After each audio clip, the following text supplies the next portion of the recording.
In the sleepy village of St. Mary Mead, a ruthless predator lurks, bleeding families dry with crippling debts. But who dares challenge Gideon Vane, the cunning usurer with a heart of stone? Enter Miss Jane Marple, a quiet spinster with a razor-sharp mind, weaving a dangerous web of secrets, rumors, and midnight risks. Will her daring gambit unmasking Vane's ledger of lies save the village, or will his brutal enforcer, Lyle, silence her first? Time's running out, and every whisper could be her last. Chapter 1. The Whisper of Greed. The late afternoon sun cast a honeyed glow over St. Mary Mead, its rays filtering through the lace curtains of the rose and crown tea shop. Inside, the air was thick with the scent of freshly baked scones and the murmur of villagers exchanging the day's gossip. Miss Jane Marple sat at her usual corner table, her knitting needles clicking rhythmically as she worked on a pale lavender shawl. To the casual observer, she was merely an elderly spinster, her silver hair neatly pinned, her blue eyes mild behind spectacles. But those who knew her understood that Miss Marple's gentle demeanor concealed a mind as sharp as a tailor's shears. She had chosen this table deliberately, positioned near the window but close enough to the counter to catch snatches of conversation. The tea shop was the heart of St. Mary Mead's social pulse, where secrets were traded as freely as sugar cubes. Today the air buzzed with an undercurrent of unease, a discord in the usual symphony of chatter. Miss Marple's ears, attuned to such subtleties, caught fragments of hushed words. Ruined. No way out. That man. Her fingers paused, the needles hovering over the wool. She sipped her Earl Grey, her gaze drifting to the source of the whispers at table where three women sat, their heads bent close. Mrs. Elsie Price, the butcher's wife, was gesturing animatedly, her round face flushed. Beside her, Miss Lavender, the village seamstress, nodded gravely, while young Clara Henshaw, a widow of barely 25, stared at her untouched teacup, her pale hands trembling. Miss Marple knew Clara's story, as she knew most of the village's tailies. Clara's husband, a kind but impractical farmer, had died 2 years ago, leaving her with a modest cottage and a mountain of debts. She had taken in sewing and sold homemade preserves to keep afloat, her quiet dignity earning the village's respect. But now her drawn face and the tension in her shoulders suggested a new burden, one heavier than grief. "Clara, you mustn't let him bully you," Mrs. Price was saying, her voice low but insistent. "There's got to be a way to fight back." Clara's lips parted, but no words came. Miss Lavender leaned in, her voice softer. "Mr. Vane's got half the village in his grip, dear. You're not alone. But he's clever, too clever for the likes of us." Miss Marple's brow furrowed slightly. Mr. Gideon Vane. The name had surfaced in recent months, a shadow creeping into St. Mary Mead's sunny lanes. He was a moneylender, newly arrived from London, with an office above the old cobbler's shop. Unlike the village's familiar faces, Vane kept to himself, his tall, gaunt figure rarely seen outside his office or the occasional evening at the Red Lion Inn. Yet his influence was palpable, a chill that settled over households struggling to make ends meet. The women's conversation shifted as a customer approached the counter, and Miss Marple resumed her knitting, her mind turning over the name like a coin. Gideon Vane. She had glimpsed him once, striding through the village square, his black coat flapping like a raven's wings. His face was angular, with deep-set eyes that seemed to weigh everyone they met. There was a hardness to him, a calculating edge that set him apart from St. Mary Mead's open-hearted folk. The tea-shop door jingled, admitting Mr. Henry Cobb, the postman, whose ruddy cheeks and booming voice filled the room. "Afternoon, ladies," he called, tipping his cap. "Fine day, ain't it?" Mrs. Price forced a smile. "Fine enough, Henry. Any news from the wider world?" Cobb chuckled, leaning on the counter. "Oh, the usual politics and scandals. But I did hear something curious. That vain fellow's been sending letters to London, thick ones, mind you. Wonder what he's scheming." Miss Marple's needles slowed. Letters to London. Her mind filed the detail away, a thread to tug later. Cobb's gossip was often exaggerated, but there was usually a kernel of truth buried in his tailies. As Cobb chatted with the counter girl, Miss Marple's attention returned to Clara. The young widow was gathering her shawl, her movements slow, as if each step required effort. Miss Marple made a decision. Setting her knitting aside, she rose and approached the women's table, her smile warm but unobtrusive. "Mrs. Henshaw, how lovely to see you," she said, her voice gentle.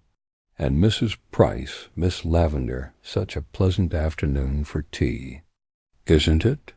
The women greeted her with polite nods, though Clara's smile was strained. Miss Marple gestured to an empty chair. "May I join you for a moment? I so rarely get the chance to catch up." Mrs. Price, ever hospitable, pulled out the chair. "Of course, Miss Marple. Sit. We were just, talking about village matters." Miss Marple settled gracefully, her hands folding in her lap. "Village matters are always so fascinating, don't you think? One learns so much about human nature." Her eyes twinkled, inviting confidence. Miss Lavender hesitated, glancing at Clara, who gave a small nod. Mrs. Price lowered her voice. "Miss Marple, you've always got a wise head on your shoulders. Maybe you can make sense of it. It's this Mr. Vane. He's bleeding folks dry." Miss Marple's expression softened, encouraging them to continue. Clara spoke at last, her voice barely above a whisper. "I borrowed from him last winter to pay the doctor when my boy was sick. He said it was a small sum, easy to repay. But now the interest keeps growing, and I can't keep up. He says I'll lose the cottage if I don't pay by months." The words hung in the air, heavy with despair. Miss Marple's heart ached for the young woman, but her mind was already at work, sifting through the implications. "That sounds most distressing, my dear," she said. "And you're not the only one, I gather?" Miss Lavender shook her head. "There's the Millers, who nearly lost their farm, and old Mr. Tate, who's selling his furniture to meet Vane's demands. He's got a ledger, they say, with every debt written down, like a spider's web." A ledger. Miss Marple's pulse quickened, though her face remained serene. "A ledger, you say? How curious. And this Mr. Vane, does he keep it close?" Mrs. Price nodded. "Tom, his clerk, mentioned it once at the butcher's. Said it's locked in a safe, and Vane guards it like gold." Miss Marple filed the detail away, her thoughts racing. A ledger could hold the key to Vane's operations, proof of his extortionate rates, perhaps even illegal dealings. But accessing it would require cunning, and she would need allies. She reached out, touching Clara's hand lightly. "Mrs. Henshaw, you've been very brave to share this. I wonder if you'd allow me to call on you tomorrow. I find a quiet chat often brings clarity." Clara's eyes, red-rimmed, met hers.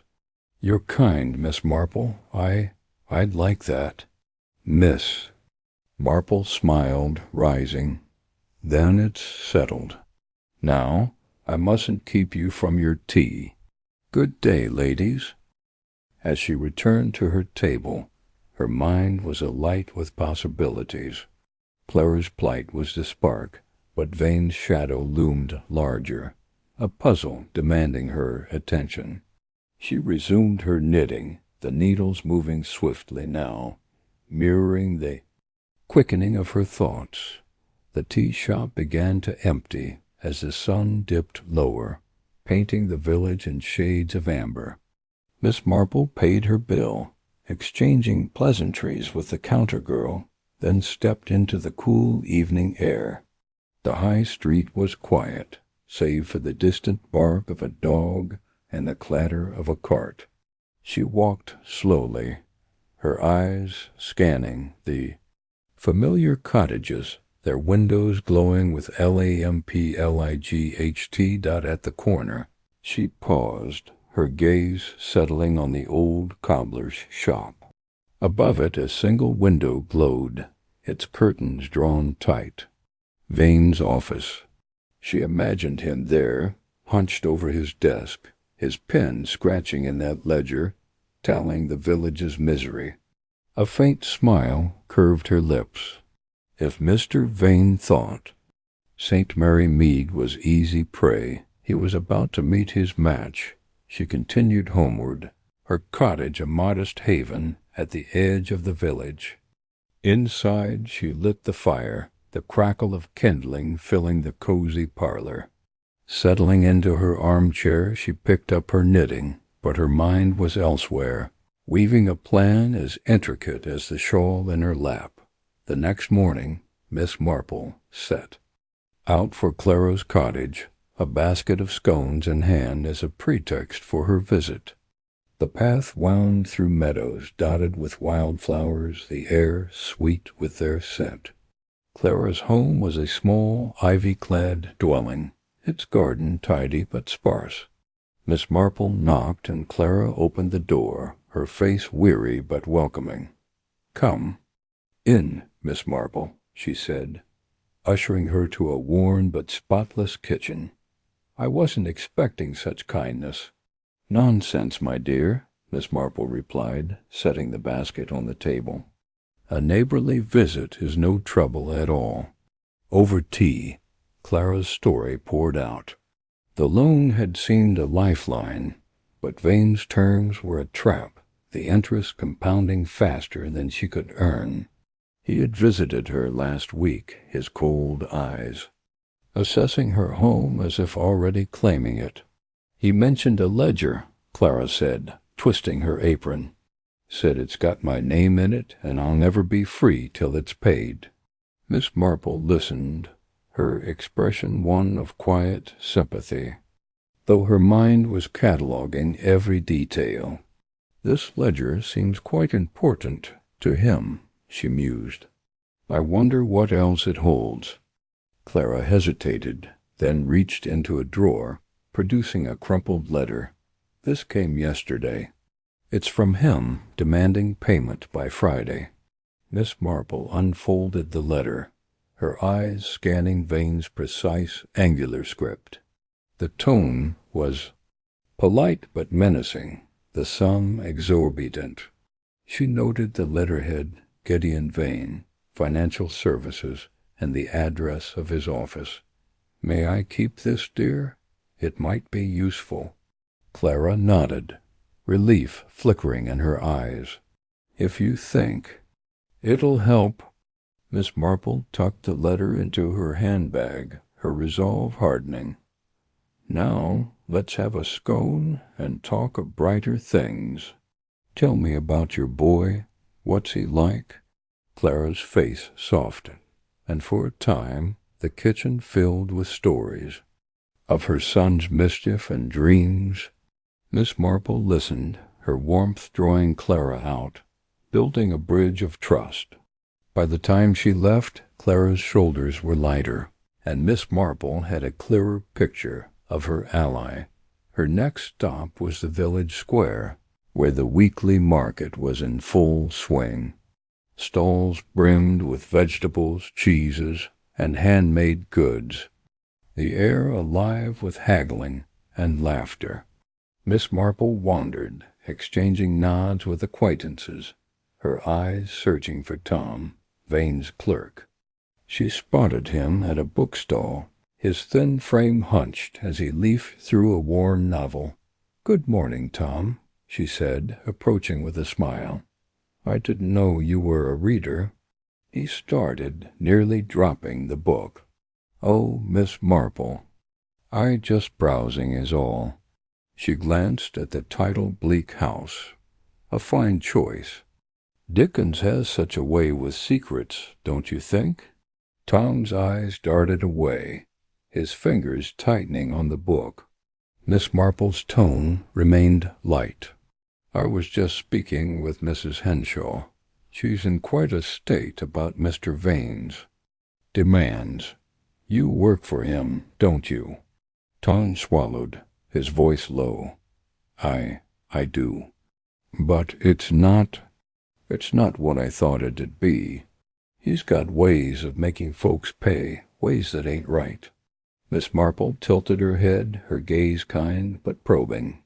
"That must weigh on you, Tom. A young man with a good heart, caught in such a tangle." He flushed, his words tumbling out. "He keeps a ledger locked up tight. Every debt, every name. I've seen it, but I daren't touch it. He'd have my hide." Miss Marple nodded, as if this were the most ordinary confession. "A ledger can hold many truths. Perhaps one day it might help set things right." Tom looked at her, a flicker of hope in his eyes, but fear quickly returned. "I should go. He'll notice if I'm late." "Of course," she said, stepping back. "But, Tom, if you ever need a listener, my door's always open." He nodded, hurrying away, and Miss Marple watched him go, her mind turning over his words. The ledger was real, and Tom was a potential ally if she could ease his fear. She purchased a jar of honey from a nearby stall, her thoughts already on her next move. That afternoon she visited the Red Lion Inn, where Vane was known to dine occasionally. The inn was a warm, wood-paneled haven, its bar crowded with farmers and tradesmen. Miss Marple took a table near the hearth, ordering a pot of tea and a slice of plum cake. She listened to the conversations around her, catching snippets about Vane late payment here, a threat there. The villager's anger was tempered by fear, a sign of Vane's power. As she sipped her tea, the door swung open, and Vane himself entered. The room stilled briefly, eyes flicking toward him before looking away. He was taller than she remembered, his black coat immaculate, his face a mask of cool authority. He took a table by the window, ordering a brandy with a curt nod to the barman. Miss Marple observed him discreetly, noting the way he scanned the room, his gaze lingering on a farmer who owed him money. There was a predator's patience in his movements, a certainty that his prey would falter. She felt a spark of indignation, but her face remained placid, her hands busy with her knitting. The barman, a jovial man named Ned, approached her table to refill her teapot. "Everything all right, Miss Marple?" he asked, his voice low. "Quite, thank you, Ned," she replied. "Though I wonder about our new neighbor, Mr. Vane. He seems rather solitary." Ned's smile faded. "Solitary's one word for it. Folks say he's got a heart of stone. Been trouble for many round here." Miss Marple nodded thoughtfully. Trouble often comes from misunderstanding. "Perhaps he's not as formidable as he seems." Ned snorted softly. "You're kinder than most, miss. But watch yourself. He's not one to cross." She smiled, thanking him, and returned to her knitting. Vane left soon after, his brandy untouched, and the inn's chatter resumed freer now. Miss Marple lingered, piecing together the day's discoveries. The ledger was the key, but reaching it would require a plan, a bold gambit, to outwit a man who thrived on control. Back at her cottage, she sat by the fire, her knitting forgotten as she stared into the flames. Clara's courage, Tom's fear, Vane's arrogance, they were threads in a tapestry she was beginning to weave. She would start small, building trust, gathering evidence, until the moment was right to strike. St. Mary Mead was her home, its people her kin, and she would not let a usurer's greed darken its heart. She rose, fetching a notebook from her desk. In her neat, looping script, she wrote, "Gideon Vane, ledger, safe. Tom, Clara, letters to London." She paused, then added, "First step, gain Clara's full confidence. Second, approach Tom carefully. Third, observe Vane's habits." Closing the notebook, she smiled faintly. The game had begun, and Miss Marple was no stranger to strategy. As she prepared for bed, the village clock chimed, its notes soft but resolute. She blew out her candle, the darkness wrapping around her like a cloak, and whispered to herself, "Let us see, Mr. Vane, just how clever you are." The next day dawned bright, and Miss Marple was up early, her mind clear. She visited Clara again, bringing a cutting from her rose garden as a gift. They talked for hours, Clara opening up about her fears and hopes, her trust in Miss Marple growing. By midday, Miss Marple had a promise from Clara to share any further letters from Vane, a small but vital step. She then strolled to the post office, where Mr. Cobb was sorting mail. With her usual charm, she steered the conversation to Vane's letters, learning that they were addressed to a lawyer in London, a Mr. Harrow. Cobb's pride in his knowledge made him loquacious, and Miss Marple left with another piece of this puzzle, her heart light with progress. As she walked home, she passed Vane's office, its window dark. She imagined the ledger within, its pages a map of greed. Her fingers itched to hold it, but patience was her ally. She would bide her time, gathering allies, watching, waiting. Vane might hold the village in his grip, but Miss Marple was closing. In her steps soft but sure, the chapter closed with her at her cottage, knitting by the window, the lavender shawl taking shape. Outside, St. Mary Mead slumbered, unaware of the battle brewing in its quiet lanes. Miss Marple's needles clicked, a steady rhythm, each stitch a promise of justice. She was ready for the next move, her mind alight with the thrill of the chase, her heart steadfast in her mission to free her village from the whisper of greed. Chapter 2. A Visit to the Lion's Den. The morning mist clung to the cobblestones of St. Mary Mead's High Street, softening the edges of the village's familiar shops and cottages. Miss Jane Marple, dressed in her best navy coat and a prim, had adorned with a single pheasant feather, stepped briskly toward the old cobbler's shop.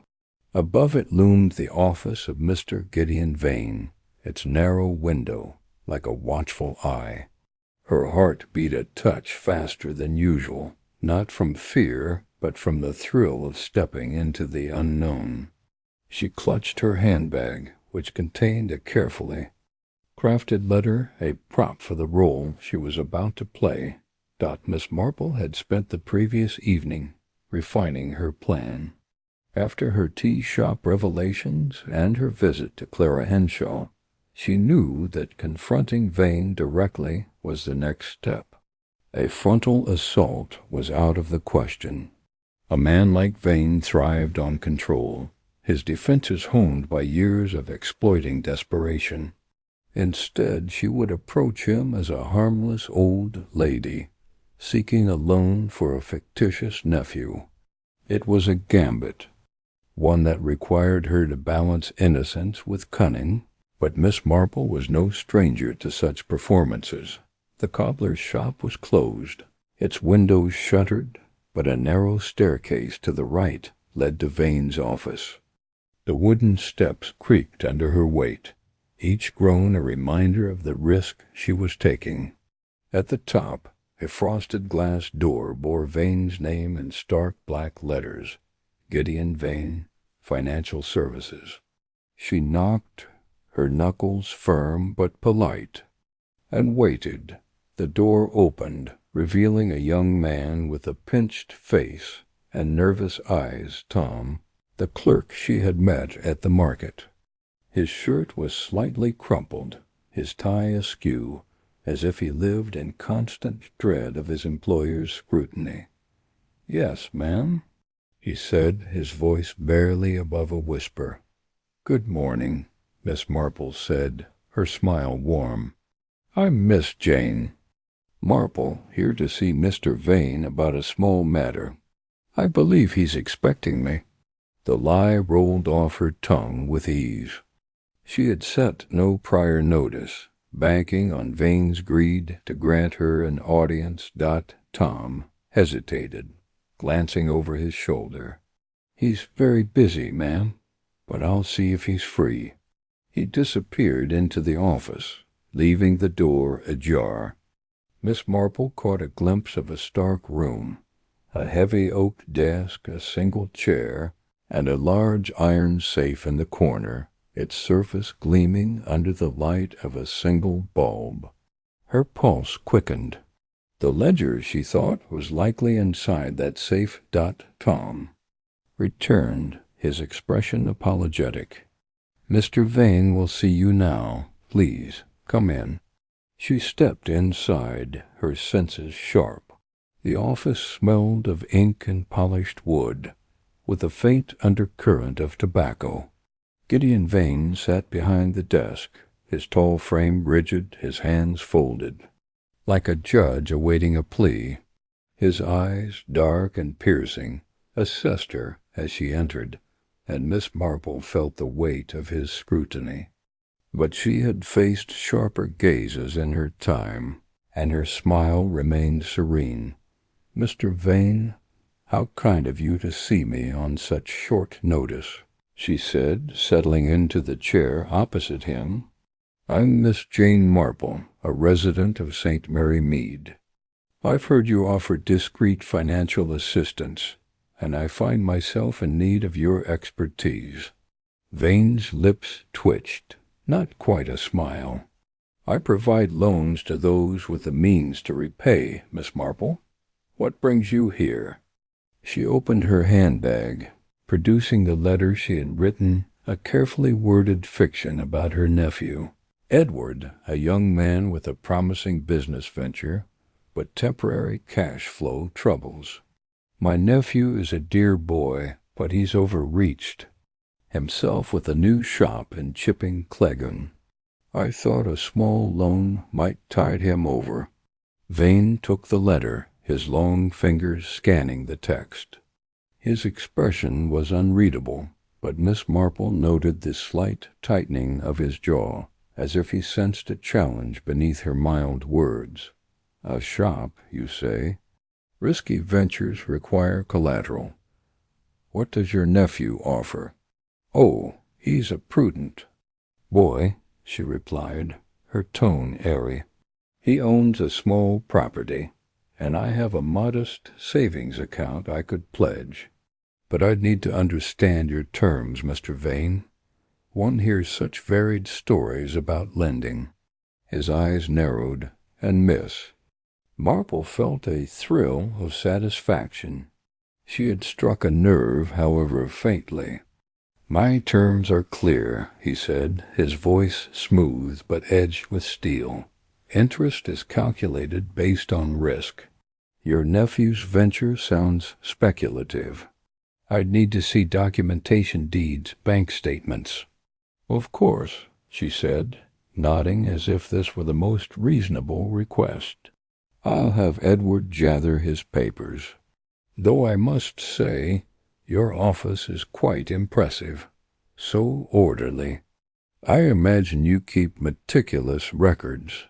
Vane's gaze flicked to the safe, a momentary lapse that Miss Marple caught. "Order is essential in my line of work," he said, rising. "Tom will provide you with the necessary forms. Return with your nephew's documents, and we'll discuss terms." Tom, who had been hovering near a filing cabinet, started at his name. Miss Marple noted his hands trembling as he retrieved a stack of papers. She stood, her movements deliberate, allowing her eyes to sweep the room. The safe was locked with a combination dial, its surface unmarred by scratches or wear. A new acquisition, she thought, likely purchased to guard Vane's secrets. "Thank you, Mr. Vane," she said, accepting the forms from Tom. "You've been most helpful. I'll return soon." As she turned to leave, she paused, her gaze lingering on a small calendar on the desk. It was marked with cryptic initials HUL, 7 p.m., Red Lion, and a date, tomorrow evening. Her mind filed the detail away. "Good day, gentlemen," she said, and stepped back into the stairwell, the door closing behind her with a soft thud dot outside. The mist had lifted, and the high street bustled with morning activity. Miss Marple walked slowly, her mind racing.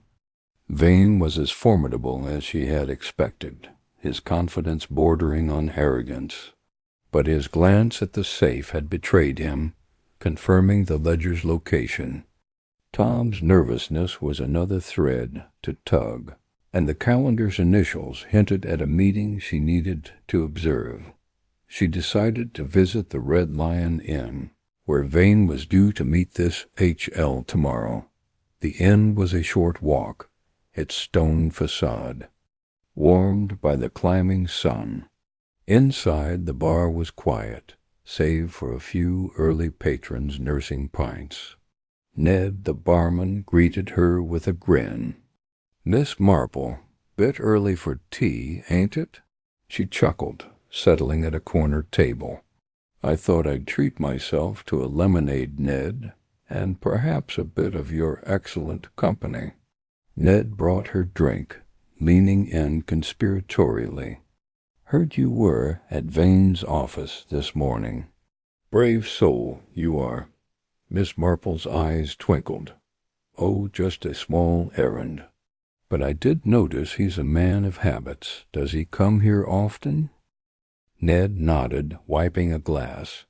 "Every Thursday, like clockwork. Sits by the window, orders a brandy, barely touches it. Meets folks, sometimes shady types, if you ask me." "Shady types?" she prompted, sipping her lemonade. "Aye, there's one fellow calls himself Lyle. Always in a hurry, always looking over his shoulder. Met Vane last week, arguing about something. Couldn't hear what, but it wasn't friendly." Miss Marple's pulse quickened. H.L. Harrow or Lyle? The lawyer from London or this mysterious figure? She filed the names away, her plan taking shape. "You're a font of knowledge, Ned. I'll have to stop by tomorrow evening, see if the inn's as lively as ever." Ned laughed. "You're up to something, Miss Marple. I can tell." She smiled, finishing her lemonade. "Just an old lady's curiosity, Ned. Nothing more." Her next stop was Clara's cottage, to ensure the young widow remained steadfast. Clara welcomed her with a nervous smile, her kitchen warmed by a small fire. "Any news, Miss Marple?" she asked, pouring tea. Miss Marple recounted her visit to Vane's office, omitting the riskier details but emphasizing the ledger's importance. "We must be patient, my dear," she said, "but I've seen enough to know Mr. Vane is not invincible. Will you trust me to take the next steps?" Clara nodded, her eyes bright with hope. "I do, Miss Marple. You've given me something to hold on to." They spent the afternoon planning, Miss Marple suggesting ways Clara could deflect Vane's demands without arousing suspicion. By the time she left, Clara's resolve was stronger, and Miss Marple felt a surge of pride in her ally. That evening, she attended the village knitting circle, a gathering of women whose chatter was a gold mine of information. Mrs. Price was there, her needles flying as she recounted Vane's latest threat to a local farmer. Miss Lavender added that Tom had been seen leaving the office late, looking shaken. Miss Marple listened, her own knitting steady, her mind mapping the connections. The next day, she prepared for her evening reconnaissance at the Red Lion. She chose a plain gray dress, blending into the crowd, and arrived early, taking a table near the back. The inn filled quickly, the air thick with laughter and the clink of glasses. At precisely 7, Vane entered, his black coat stark against the warm glow. He took his usual table, and minutes later a man joined him, stocky, with a scarred face and restless hands. Lyle, Miss Marple thought, her suspicions confirmed. Their conversation was low, but Miss Marple's sharp ears caught fragments. Payment. Due. Can't afford delays. Harrow's handling it. Lyle's voice was rough, Vane's clipped and commanding. The meeting ended abruptly, Lyle storming out, Vane staring after him with a look of cold calculation. Miss Marple lingered, her lemonade untouched, her mind racing. Harrow, the London lawyer, was linked to Vane, and Lyle was likely an enforcer, collecting debts or silencing dissent. The ledger tied them together, a record of their schemes. She needed to see it, but the safe was a formidable obstacle. Back at her cottage, she sat by the fire, her notebook open. She sketched a mental map of Vane's office, the desk, the safe, the single window. Tom was the key, but his fear was a barrier. She would need to approach him carefully, perhaps through a shared interest, his love of books, perhaps. And Clara's courage could be leveraged, her letters from Vane a potential weapon. As the village clock chimed midnight, Miss Marple closed her notebook, her plan clearer. She had entered the lion's den and emerged unscathed, her observations sharpening her strategy. Vane's empire was built on fear, but fear could be undone by trust, by cunning, by the quiet strength of a village united. She smiled, her knitting needles clicking once more, each stitch a step toward justice. Chapter 3. The clerk's dilemma. The market square, St. Mary Mead, bustled with the vibrant chaos of Saturday morning. Stalls brimmed with baskets of apples, jars of golden honey, and bolts of homespun cloth, while the air rang with the calls of vendors and the laughter of children darting between carts. Miss Jane Marple moved through the crowd with her usual unhurried grace, her wicker basket swinging lightly on her arm. Her gray eyes, sharp behind her spectacles, scanned the faces around her, searching for one in particular, Tom, the nervous clerk from Gideon Vane's office. After her bold visit to Vane's lair, she knew Tom was a linchpin in her plan to unravel the usurer's web, and the market offered the perfect chance for a seemingly accidental encounter.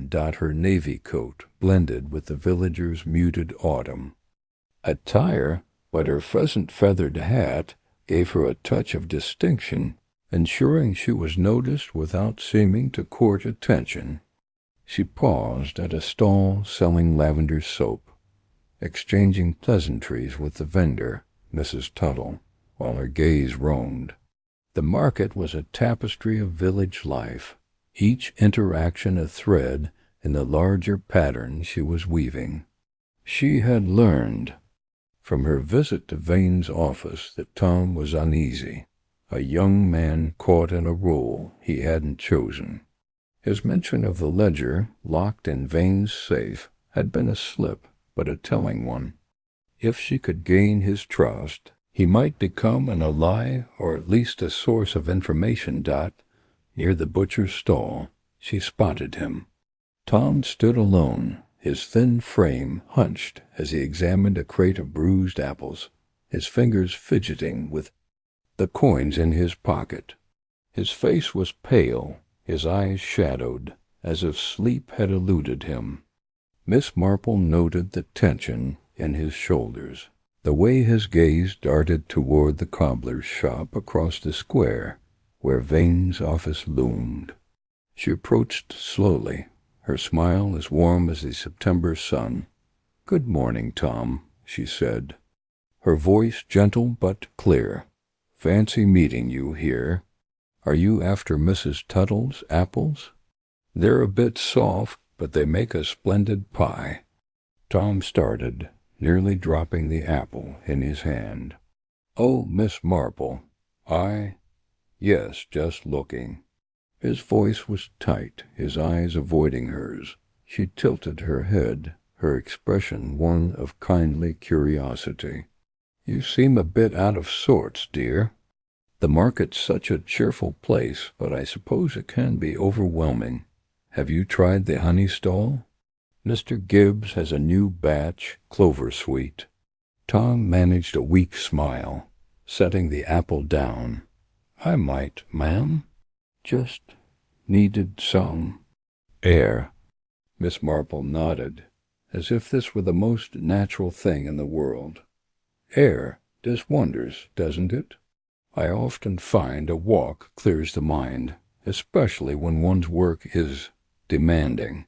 She let the word hang, her tone inviting confidence. Without pressing, Tom's fingers tightened on his coins, and he glanced at her, his eyes flickering with something like desperation.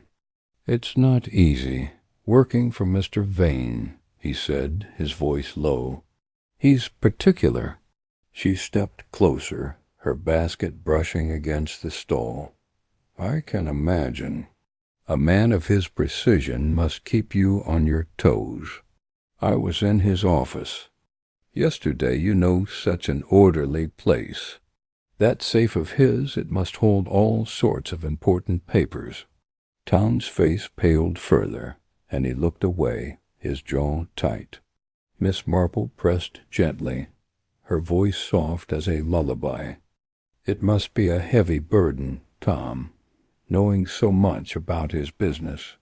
A young man like you, with a good heart, I suspect you see things that trouble you."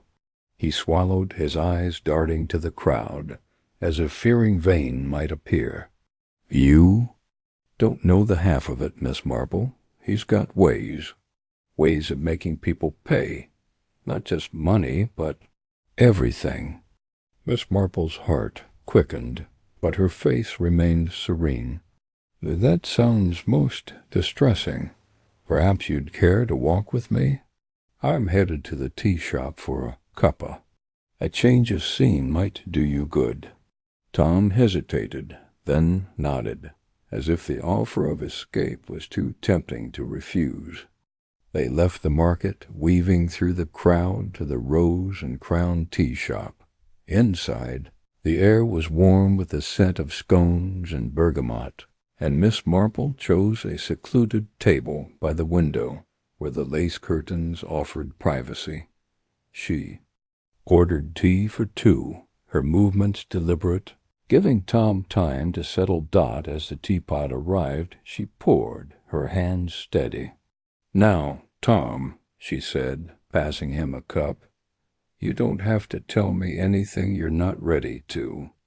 But I've lived long enough to know that a burden shared is a burden halved, and I'm a very good listener."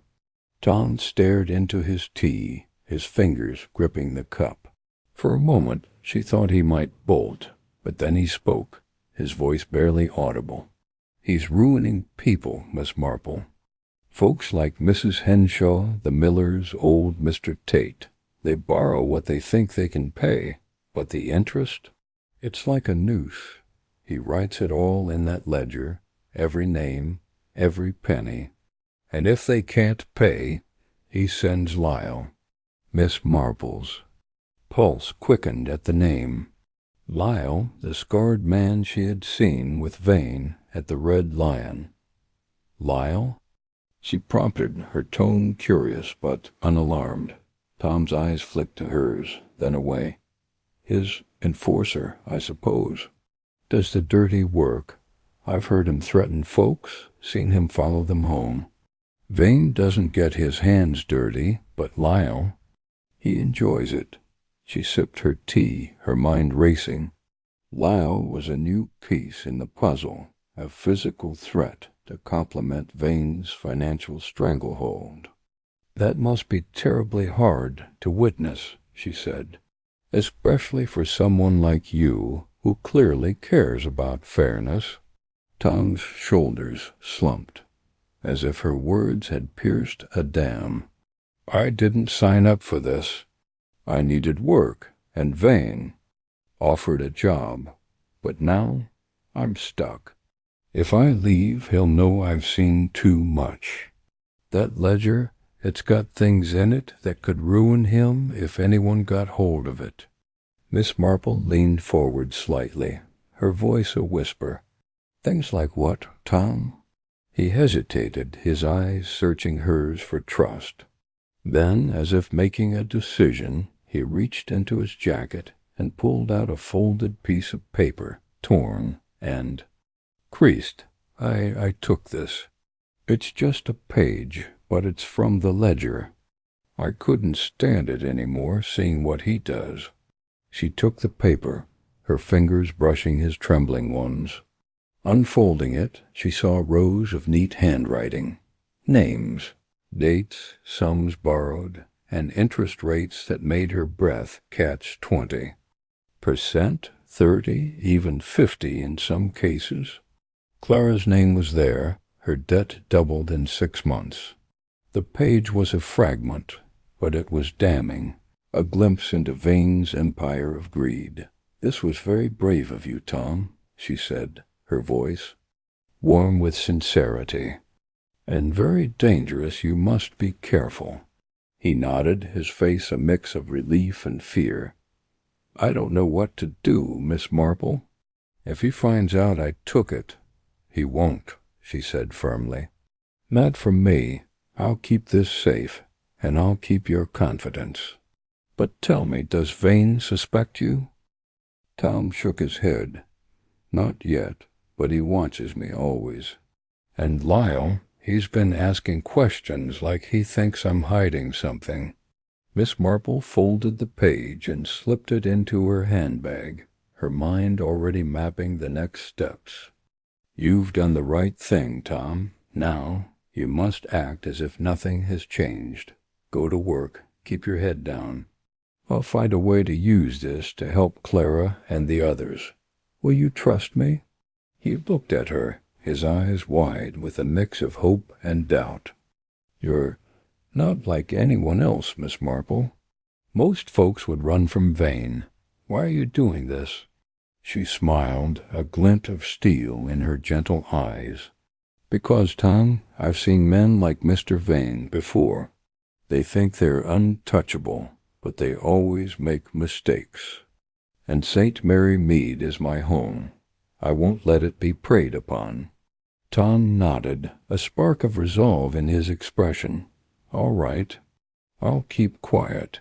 But Be careful, ma'am. Vane's not just clever, he's cruel. She patted his hand, her touch reassuring. I'm always careful, dear. Now, finish your tea, and let's talk of lighter things. Have you read any good books lately? They lingered a while, discussing Dickens and the market's offerings, the conversation a balm for Tom's nerves. When they parted, he seemed steadier, and Miss Marple felt a surge of triumph.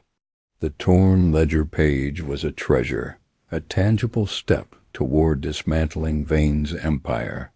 But it was only a beginning, and she needed to tread carefully. Her next move was to visit Clara, to share the progress and bolster her spirits. The widow's cottage was quiet, the garden bathed in midday light. Clara welcomed her with a nervous smile, her hands busy with mending. Miss Marple, I didn't expect you so soon. Is there news? Miss Marple sat accepting a cup of tea. Good news, I hope. I've spoken with someone close to Mr. Vane, and I've seen a piece of his ledger. It confirms what you've told me. His rates are extortionate, and he's keeping meticulous records. Clara's eyes widened. You've got part of the ledger? How? Miss Marple smiled, deflecting the question. A fortunate encounter. The important thing is, it's evidence we can use, but we must be patient. Vane is cautious, and he has allies like this man, Lyle, who seems to do his bidding. Clara shivered. I've seen Lyle. He came with Vane once, stood outside while Vane threatened me. He's frightening. Miss Marple nodded, her mind noting the detail. Then we'll avoid him for now.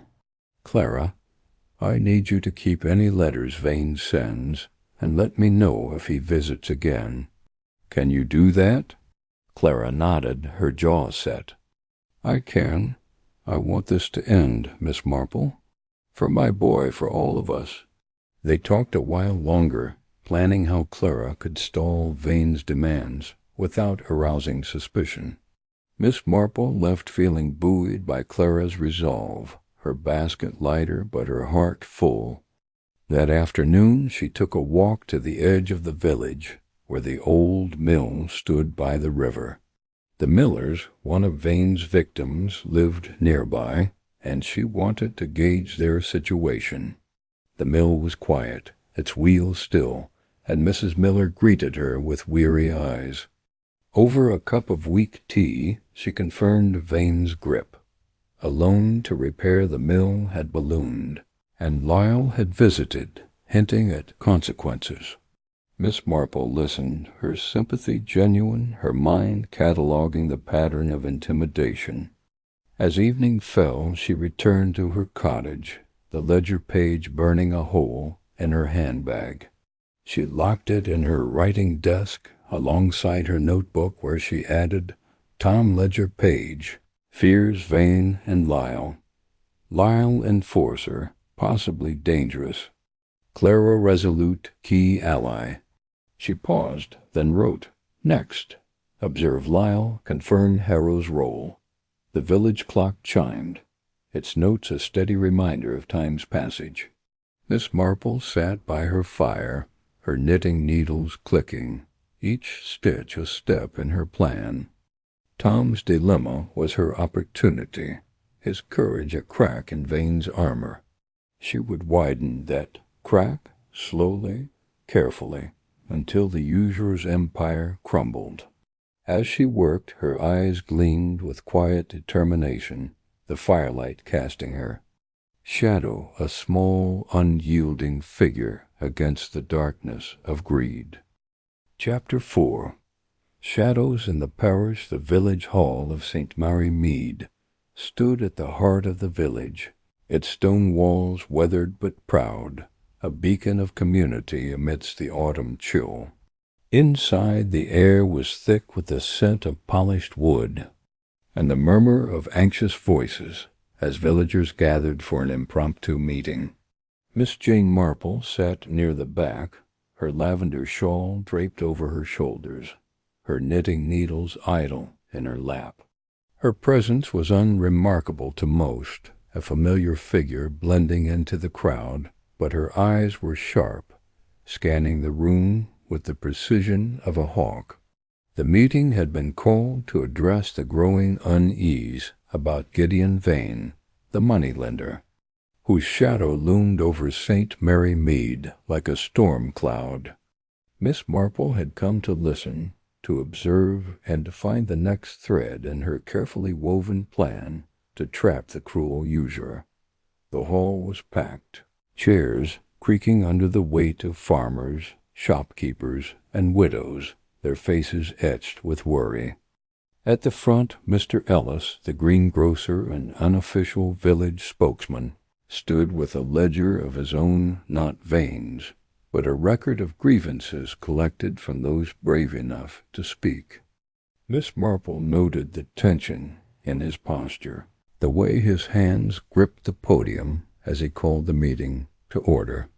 "Friends," Mr. Ellis began, his voice steady but strained, "we're here because we can't ignore it any longer. This, Mr. Vane, he's bleeding us dry. His loans come with chains, and we're all feeling the weight. Who'll speak first?" A murmur rippled through the crowd, hesitant at first, then gaining strength. Mrs. Miller, from the mill, stood, her hands twisting her apron. "He lent us £50 to fix the mill wheel last spring, said it'd be easy to repay. Now he's demanding 200, and we can't pay. He sent that man Lyle to our door, threatening to take the mill." Gasps echoed, and Miss Marple's fingers tightened on her shawl.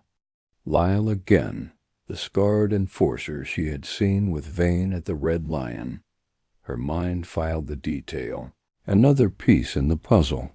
She glanced around, noting the nods of agreement, the fearful glances toward the hall's windows, as if Vane might be watching. Old Mr. Tate, a retired blacksmith, rose next, his voice quavering but defiant. "I borrowed to pay for my wife's medicine. Now he says I owe triple, and he's demanding my furniture, my wife's rocking chair, the one she loved. I saw Lyle watching my house last week, just standing there like a vulture." The room buzzed with anger, but fear tempered it, a palpable undercurrent. Miss Marple's gaze swept the crowd, landing on a stranger near the door, a man in a drab overcoat, his face half hidden by a scarf. He stood apart, his eyes fixed on the speakers, his posture too attentive for a casual observer. Her pulse quickened. Was this Lyle or another of Vane's agents? She made a mental note to watch him. Clara Henshaw stood next, her voice soft, but clear. "I borrowed to save my boy when he was sick. Vane promised fair terms, but now he says I'll lose my cottage if I don't pay by Friday. I've got nowhere else to go." Her words broke, and Mrs. Price, sitting beside her, squeezed her hand. Miss Marple felt a pang of pride for Clara's courage, but her attention shifted back to the stranger. He had moved closer, his scarf slipping to reveal a square jaw, and a faint scar on his cheek. Lyle, she thought, her suspicion confirmed, but his presence here was bold, too bold, perhaps. Was he spying for Vane, or was there another motive? Mr. Ellis raised a hand for quiet. "We can't let this stand. But Vane's clever, his contracts look legal, and he's got that lawyer in London, Harrow, backing him. We need proof, something to take to the magistrate." The mention of Harrow sparked a memory Miss Marple's visit to Vane's office, the calendar with H.L. marked for a meeting. Harrow or Lyle, she wondered, or both. The ledger page Tom had given her, now locked in her writing desk, was a start, but she needed more, something to link Vane's extortion to his allies. as the meeting continued. More voices joined, each story a variation on the same theme. Loans that became traps, threats delivered by Lyle, and Vane's cold indifference. Miss Marple listened, her mind mapping the network of fear. But her eyes kept drifting to Lyle, who lingered near the exit, his gaze shifting between the speakers and the door. He was restless, she noted, as if expecting trouble or planning. When the meeting ended, the crowd dispersed slowly, their anger simmering but directionless. Miss Marple lingered, pretending to adjust her shawl, watching Lyle slip out into the dusk. She made a snap decision. If Lyle was Vane's eyes and ears, following him might reveal more about their operation. She slipped out after him, her steps soft, her navy coat blending with the evening shadows. The village was quiet, the streets lit by the soft glow of lanterns. Lyle moved quickly, his coat flapping as he headed toward the outskirts, where the cottages gave way to hedgerows and narrow lanes. Miss Marple followed at a distance, her heart pounding with the thrill of pursuit.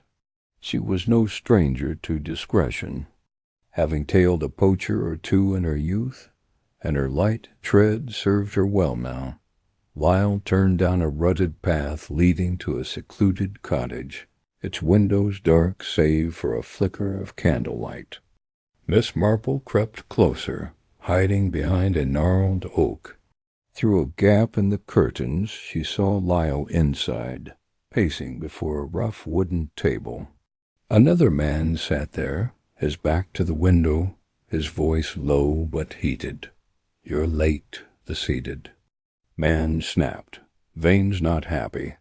Those villagers are getting bold, talking about magistrates." Lyle's voice was gruff. "They've got nothing, just complaints. But that meeting, too many names mentioned. Vane's worried about the ledger." Miss Marple's breath caught.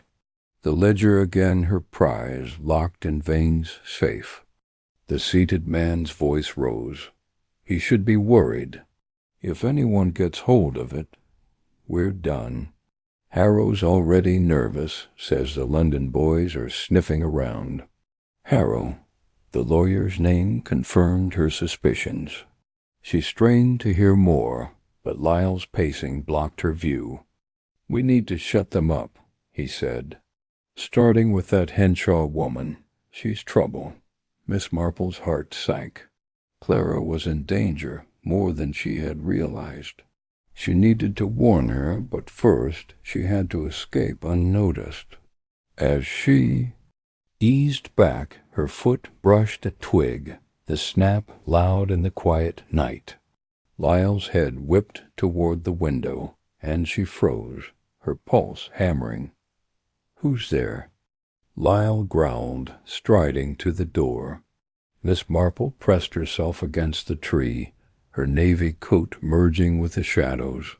The door creaked open, and Lyle's silhouette loomed, his eyes scanning the darkness. She held her breath, praying her. Hat's feather didn't betray her. After a tense moment, Lyle muttered a curse and retreated. Miss Marple waited, counting to 100, then slipped away, her steps silent on the grass. Her mind raced as she hurried back. To the village, the cool air sharp against her cheeks. Lyle's threat to Clara was urgent, and the mention of Harrow and the ledger confirmed her path.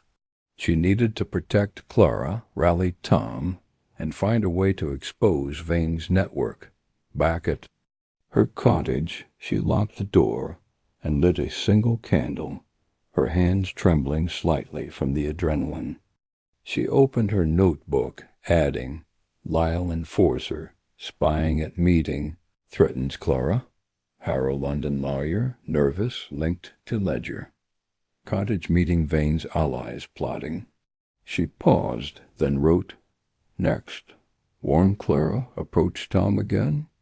Investigate Harrow Dot the next morning. She visited Clara at dawn before Vane or Lyle could act. The widow's cottage was quiet, the garden dappled with early light. Clara opened the door, her face pale.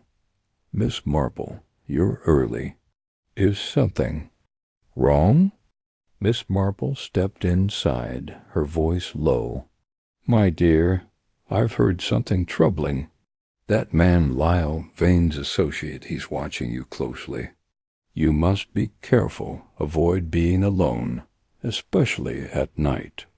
Clara's eyes widened, but she nodded, her jaw set. "I knew he was bad news. What do we do?"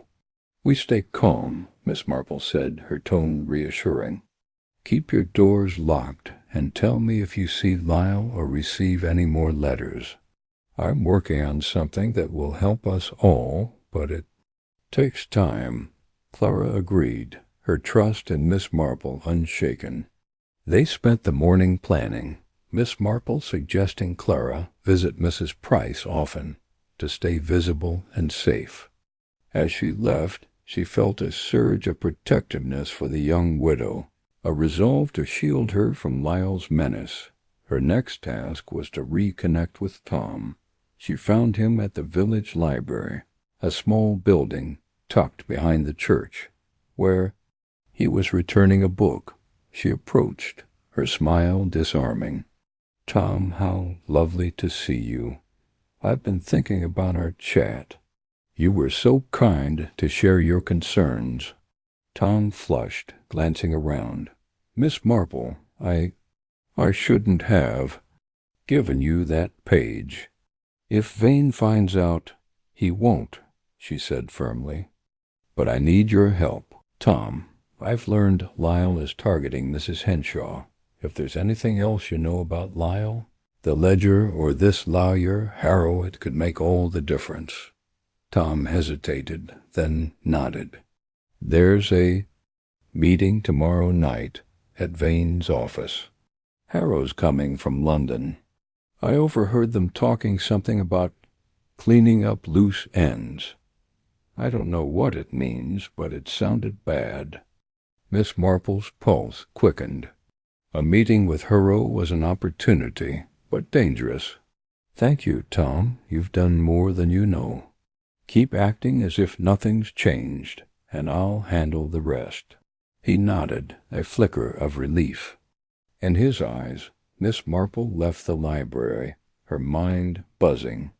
The meeting could reveal more about Vane's network, but infiltrating it would be risky. She needed a plan, perhaps involving Mrs. Dane, the postmistress, who had access to Vane's correspondence. That afternoon, she visited the post office, where Mrs. Dane was sorting letters behind the counter. "Miss Marple, always a pleasure," she said, her eyes twinkling. "What brings you here?" "A small favor," Miss Marple replied, her tone conspiratorial. "I'm curious about Mr. Vane's letters to London. A friend mentioned he corresponds with a Mr. Harrow. Have you noticed anything unusual?" Mrs. Dane's eyebrows rose, but she leaned closer. "Funny you mention it. He sends thick envelopes to a lawyer's office in London, Harrow and Sons. I think I've held one or two. They're heavy, like they're full of documents." Miss Marple nodded, her suspicion confirmed. "If you happen to see another, might you let me know?" "Discreetly, of course." Mrs. Dane grinned. "For you, Miss Marple, I'll keep an eye out." As evening fell, Miss Marple returned to her cottage, her notebook filling with new details. Harrow confirmed lawyer receives documents. Lyle targets Clara, meets unknown ally at cottage. Meeting tomorrow Vane, Harrow, possibly Lyle. She paused, then added, "Plan, observe meeting, protect Clara, secure more ledger evidence." The village clock chimed, its notes a steady pulse. In the quiet night, Miss Marple sat by her fire, her knitting resumed. the lavender shawl growing under her fingers.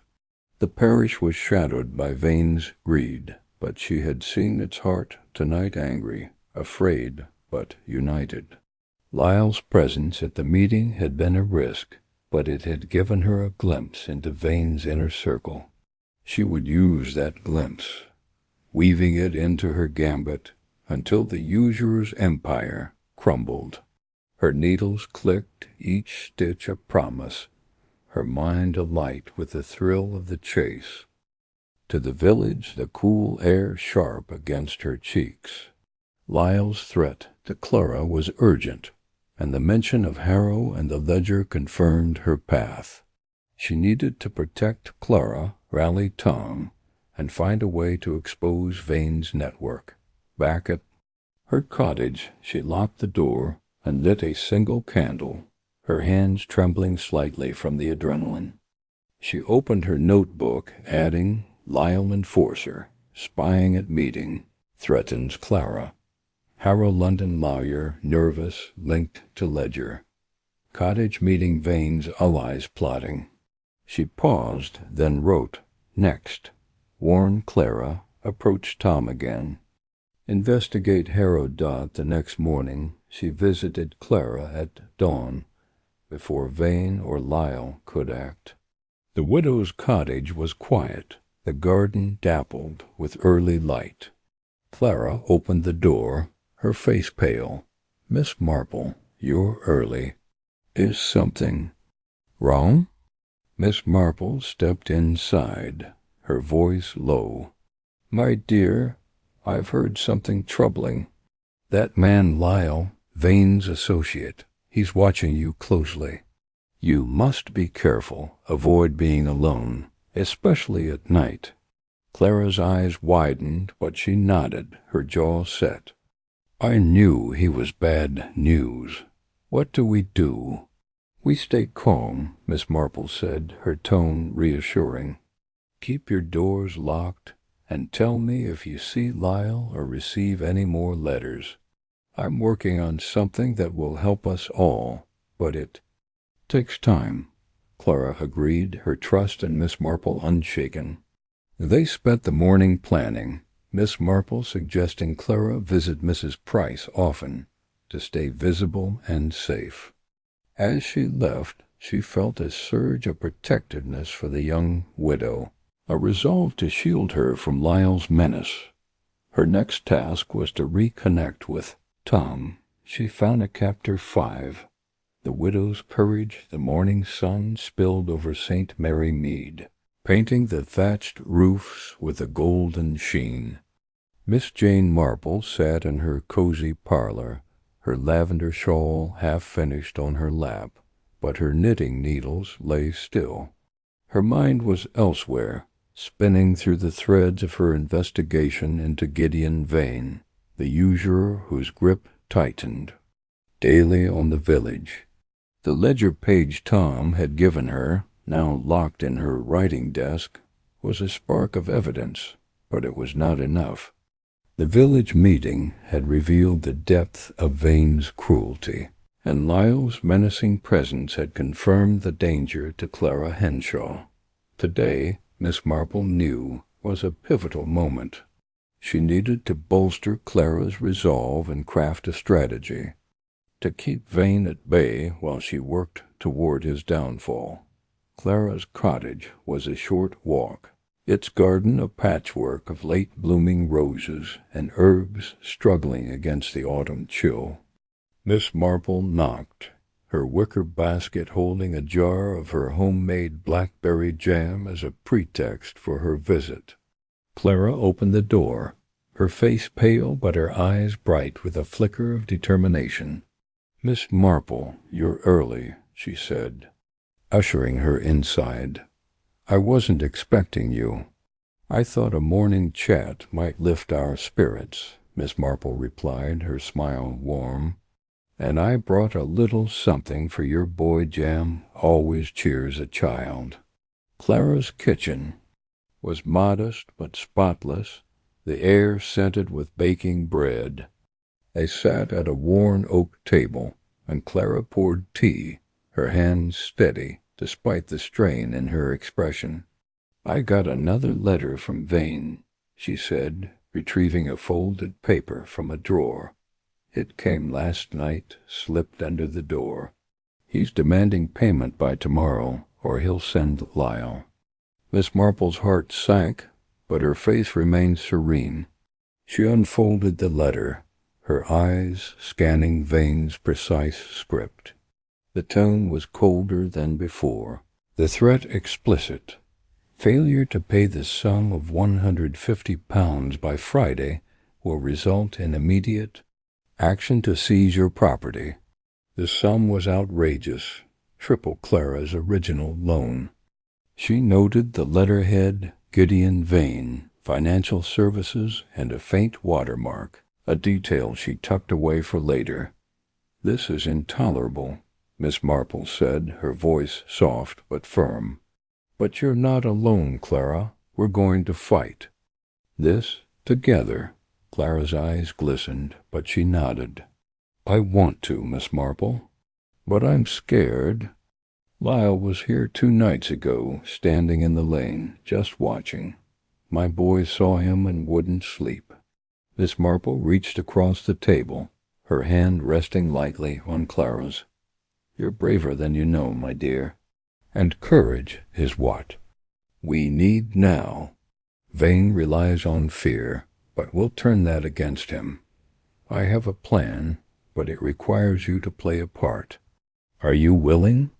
Clara hesitated, then straightened, her jaw set. "For my boy, I'll do anything. Tell me what to do." Miss Marple leaned forward, her voice low. "We need to buy time. Vane expects you to crumble, but if you appear to comply, we can keep him off balance. Write him a letter, say you're gathering the funds, but need a week. Be polite, but firm. Offer to meet him at his office to discuss terms. That will draw him out, and I'll be there to observe." Clara's eyes widened. "Meet him? I don't know if I can face him." "You can," Miss Marple said, her tone unwavering.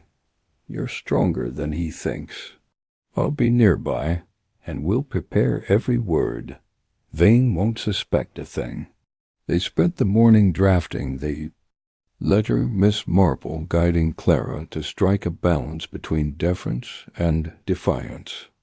The final version was a masterpiece of subtlety, promising payment while hinting at Clara's determination to protect her home.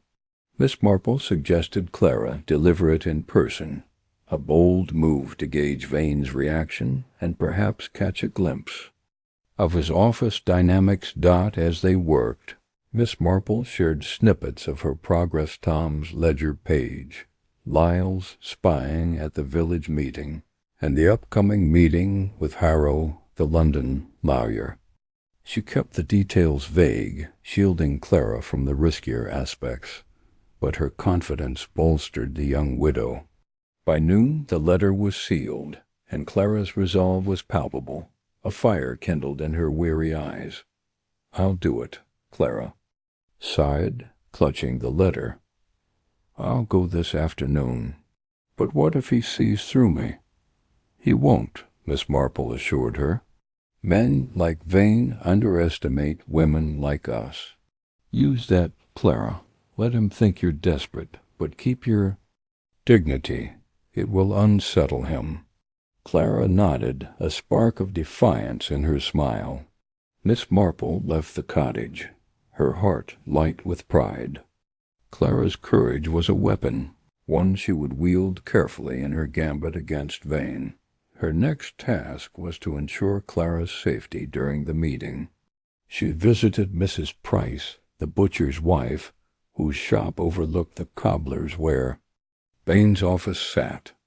Mrs. Price was bustling behind the counter, her apron stained with flour from a morning of baking. "Miss Marple, what brings you here?" she asked, wiping her hands. "Not after my sausages, I wager." Miss Marple chuckled, her basket resting on the counter. "Not today, Elsie. I need your help with a delicate matter. Mrs. Henshaw is meeting Mr. Vane this afternoon, and I'd feel better if someone kept an eye out. Could you watch from your window, just in case?" Mrs. Price's eyes narrowed, her maternal instincts roused.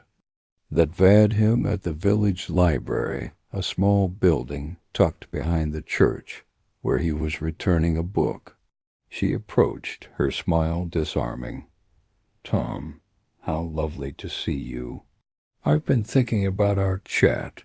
You were so kind to share your concerns." Tom flushed, glancing around. "Miss Marple, I shouldn't have given you that page." "If Vane finds out, he won't," she said firmly. "But I need your help, Tom. I've learned Lyle is targeting Mrs. Henshaw. If there's anything else you know about Lyle, the ledger, or this lawyer, Harrow, it could make all the difference." Tom hesitated, then nodded. "There's a meeting tomorrow night at Vane's office. Harrow's coming from London. I overheard them talking something about cleaning up loose ends. I don't know what it means, but it sounded bad." Miss Marple's pulse quickened. A meeting with Harrow was an opportunity, but dangerous. "Thank you, Tom. You've done more than you know. Keep acting as if nothing's changed, and I'll handle the rest." He nodded, a flicker of relief in his eyes. Miss Marple left the library, her mind buzzing. The meeting could reveal more about Vane's network, but infiltrating it would be risky.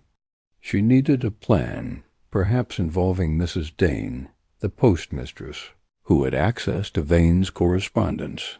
That afternoon, she visited the post office, where Mrs. Dane was sorting letters behind the counter. "Miss Marple, always a pleasure," she said, her eyes twinkling. "What brings you here?" "A small favor," Miss Marple replied, her tone conspiratorial. "I'm curious about Mr. Vane's letters to London. A friend mentioned he corresponds with a Mr. Harrow. Have you noticed anything unusual?" Mrs. Dane's eyebrows rose, but she leaned closer. "Funny you mention it. He sends thick envelopes to a lawyer's office in London, Harrow and Sons. I think I've held one or two. They're heavy, like they're full of documents." Miss Marple nodded, her suspicion confirmed. "If you happen to see another, might you let me know?" "Discreetly, of course." Mrs. Dane grinned. "For you, Miss Marple, I'll keep an eye out." As evening fell, Miss Marple returned to her cottage, her notebook filling with new details. Harrow confirmed lawyer receives documents. Lyle targets Clara, meets unknown ally at cottage. Meeting tomorrow Vane, Harrow, possibly Lyle. She paused, then added, "Plan. Observe meeting. Protect Clara. Secure more ledger evidence." The village clock chimed, its notes a steady pulse. In the quiet night, Miss Marple sat by her fire, her knitting resumed, the lavender shawl growing under her fingers. The parish was shadowed by Vane's greed, but she had seen its heart tonight angry, afraid, but united. Lyle's presence at the meeting had been a risk, but it had given her a glimpse into Vane's inner circle. She would use that glimpse, weaving it into her gambit, until the usurer's empire crumbled. Her needles clicked, each stitch a promise, her mind alight with the thrill of the chase. Vane leaned back, his fingers steepled. "A week, Mrs. Henshaw? Your debt is overdue. My patience is not infinite." "I understand," Clara said, her tone firm, "but I'm a widow with a child. Surely you can grant me a little time." Vane's lips twitched, a flicker of irritation. "Very well, 1 week. But if you fail, the consequences will be severe." Clara nodded, her face pale but composed. "Thank you, sir. I'll return next Friday." As she left, Miss Marple watched from her bench, noting Tom's anxious glance toward the window. Clara descended the stairs, her steps quick, and headed toward Mrs. Price's shop as planned. Miss Marple followed at a distance, her eyes scanning for Lyle. The street was clear, but her instincts prickled. She felt watched dot at the butcher's. Clara slipped inside, and Mrs. Price greeted her with a hug. "You did it, love," she whispered. "Looked like a queen out there." Clara managed a shaky smile. "I thought I'd faint, but Miss Marple was right. He didn't expect me to stand up to him." Miss Marple joined them, her expression serene. "You were splendid, Clara. Veins. Rattled, I can tell. Now let's get you home." As they walked to Clara's cottage, Miss Marple recounted Vane's reaction, gleaned from Tom's nervous demeanor and Clara's description. The usurer was confident, but Clara's defiance had planted a seed of doubt. Miss Marple filed the observation away, her plan evolving. The week's delay would give her time to investigate Harrow's meeting, perhaps with Tom's help.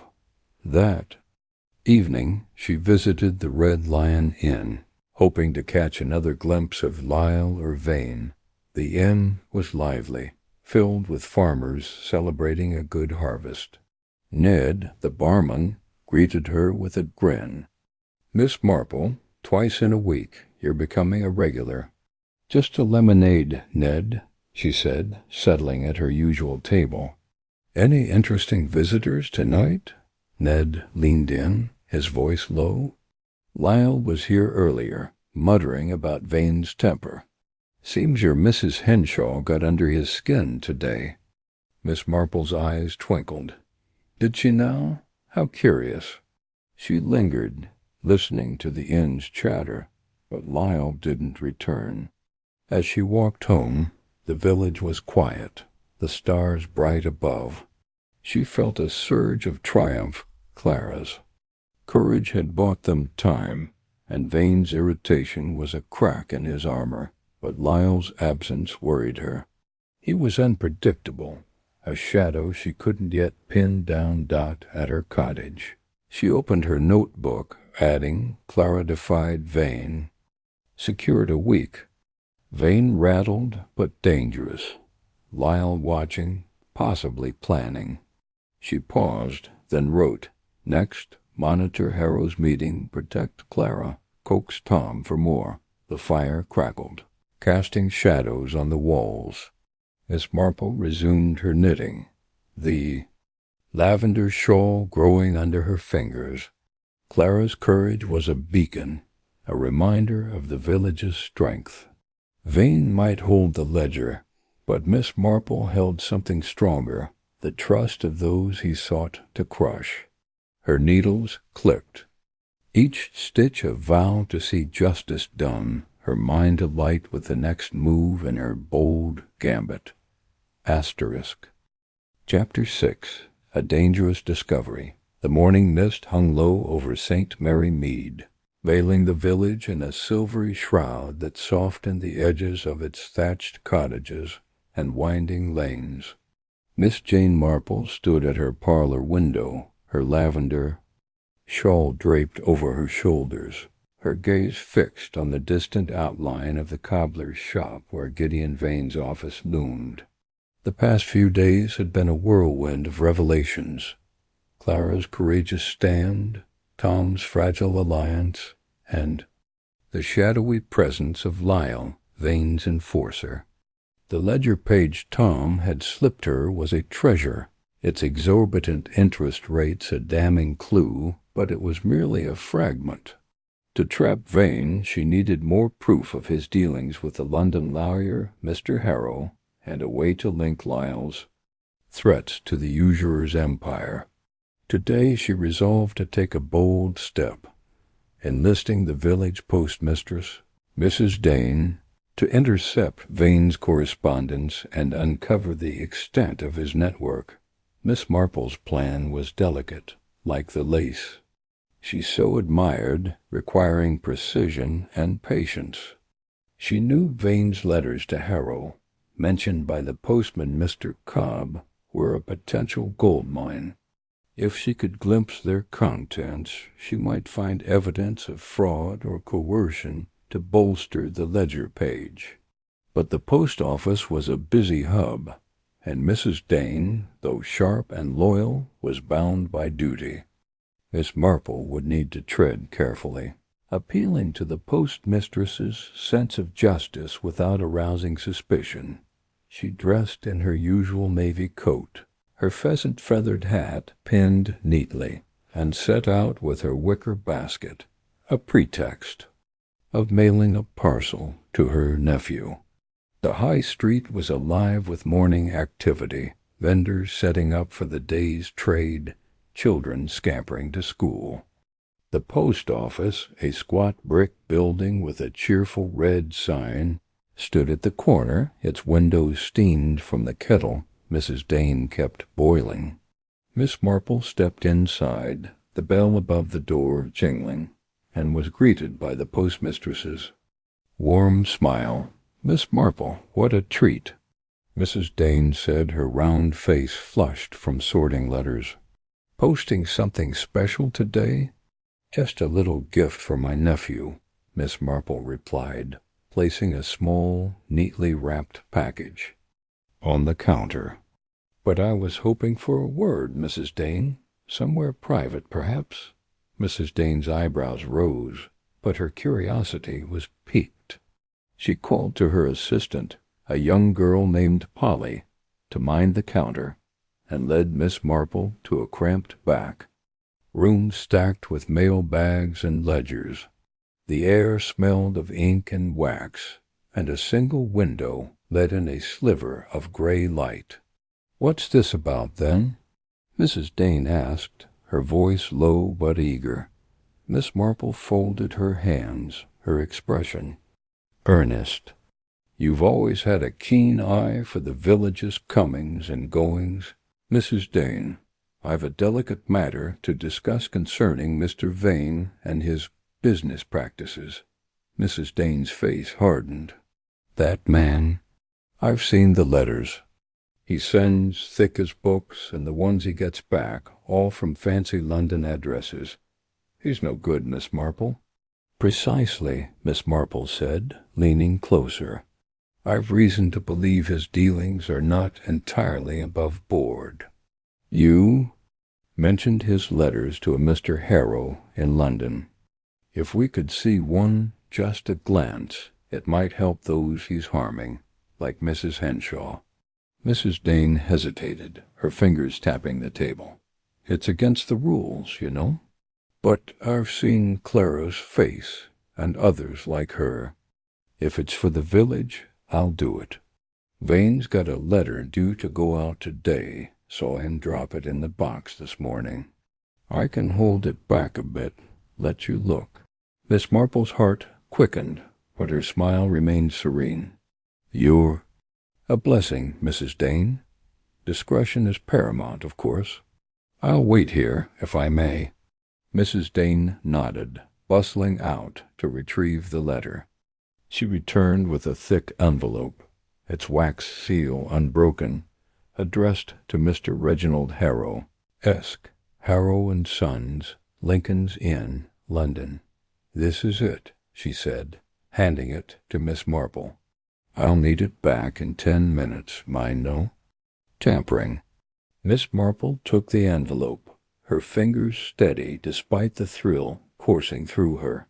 She opened it carefully, mindful of the seal, and unfolded a sheaf of papers. The top sheet was a letter in Vane's angular script, detailing adjustments to loan terms for several villagers, including Clara.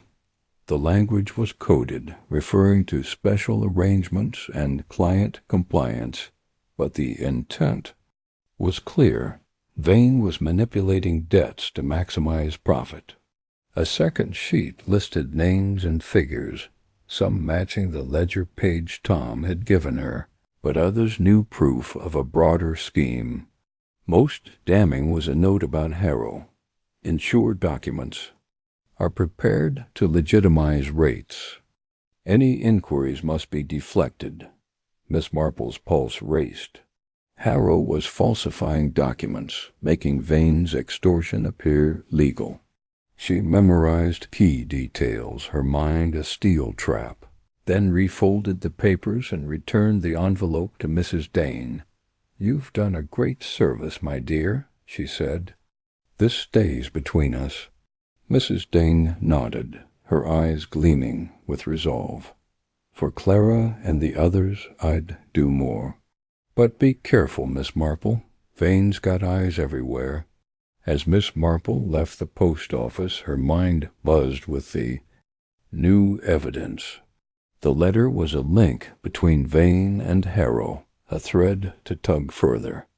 But her triumph was cut short by a shadow across the street. Lyle, his scarred face unmistakable, leaning against a lamp-post. His eyes locked on the post office, and Miss Marple's heart skipped. Had he seen her enter? She adjusted her hat, her movements casual, and walked toward the tea shop. Her senses alert, dot inside the Rose and Crown. She took her usual corner table, ordering a pot of Earl Grey to steady her nerves. The tea shop was quiet, save for a few early patrons, and Miss Marple used the moment to jot notes in her small pocketbook. Harrow falsifies documents, London connection. Lyle watching post office. Vane adjusts rates, coded language. She paused, then added, "Next, protect Clara. Approach Tom about Harrow's meeting. Find Harrow's roll dot." As she sipped her tea, the door jingled and Lyle entered, his coat damp from the mist. He scanned the room, his gaze lingering on her for a moment before he took a table near the counter. Miss Marple's heart pounded, but she kept her eyes on her book, her face a mask of calm. Lyle ordered a coffee, his voice gruff, and muttered to the counter girl about keeping an eye on things. Miss Marple's instincts screamed he was tracking her, or perhaps Mrs. Dane. She needed to act quickly. Finishing her tea, she left a coin and slipped out, her steps brisk but unhurried. The high street was busier now, offering cover as she headed to Clara's cottage. She needed to warn the widow and ensure her safety, especially with Lyle's presence so close to the post. Office. Clara was in her garden, tending her roses, her son playing nearby with a wooden horse. "Miss Marple," she called, her smile faltering as she saw the older woman's expression. "Is something wrong?" Miss Marple drew her inside, closing the door. "Lyle was watching the post office this morning. I've seen a letter from Vane to his lawyer, and Harrow. It's proof of their scheming. But we must be vigilant. Stay with Mrs. Price tonight, if you can. Lyle's too close for comfort." Clara nodded, her face pale but resolute. "I'll go to Elsie's, but what about you? If Lyle saw you—" "I'm an old lady with a fondness for tea," Miss Marple said, her eyes twinkling. "He'll think nothing of me. But you, Clara, keep your boy close and your doors locked." They planned Clara's stay with Mrs. Price, ensuring she'd be surrounded by allies. Miss Marple left, her mind turning to Tom. The clerk's fear was a hurdle, but his knowledge of Harrow's meeting was vital. She found him at the village green, sitting alone on a bench, his book unopened in his lap. "Tom," she said, approaching with a smile, "may I join you? The green is so peaceful today." He started but nodded, scooting over. "Miss Marple, I've been thinking about what I gave you." "You did the right thing," she said, her voice soft. "That page is a start, but I need more." You mentioned a meeting with Harrow tomorrow night. Can you tell me anything else? Where, when, what they're planning?" Tom's eyes darted. "Around, but the green was empty save for a few sparrows. It's at Vane's office after hours 8 o'clock. Harrow's coming from London. I heard Vane say it's about securing the books. I think they're worried about the ledger." Miss Marple's pulse quickened. Securing the books could mean destroying evidence or tightening their grip. "Thank you, Tom. You're helping more than you know. Stay careful and don't let Vane see your fear." He nodded, a flicker of resolve in his eyes. Miss Marple left him, her plan crystallizing.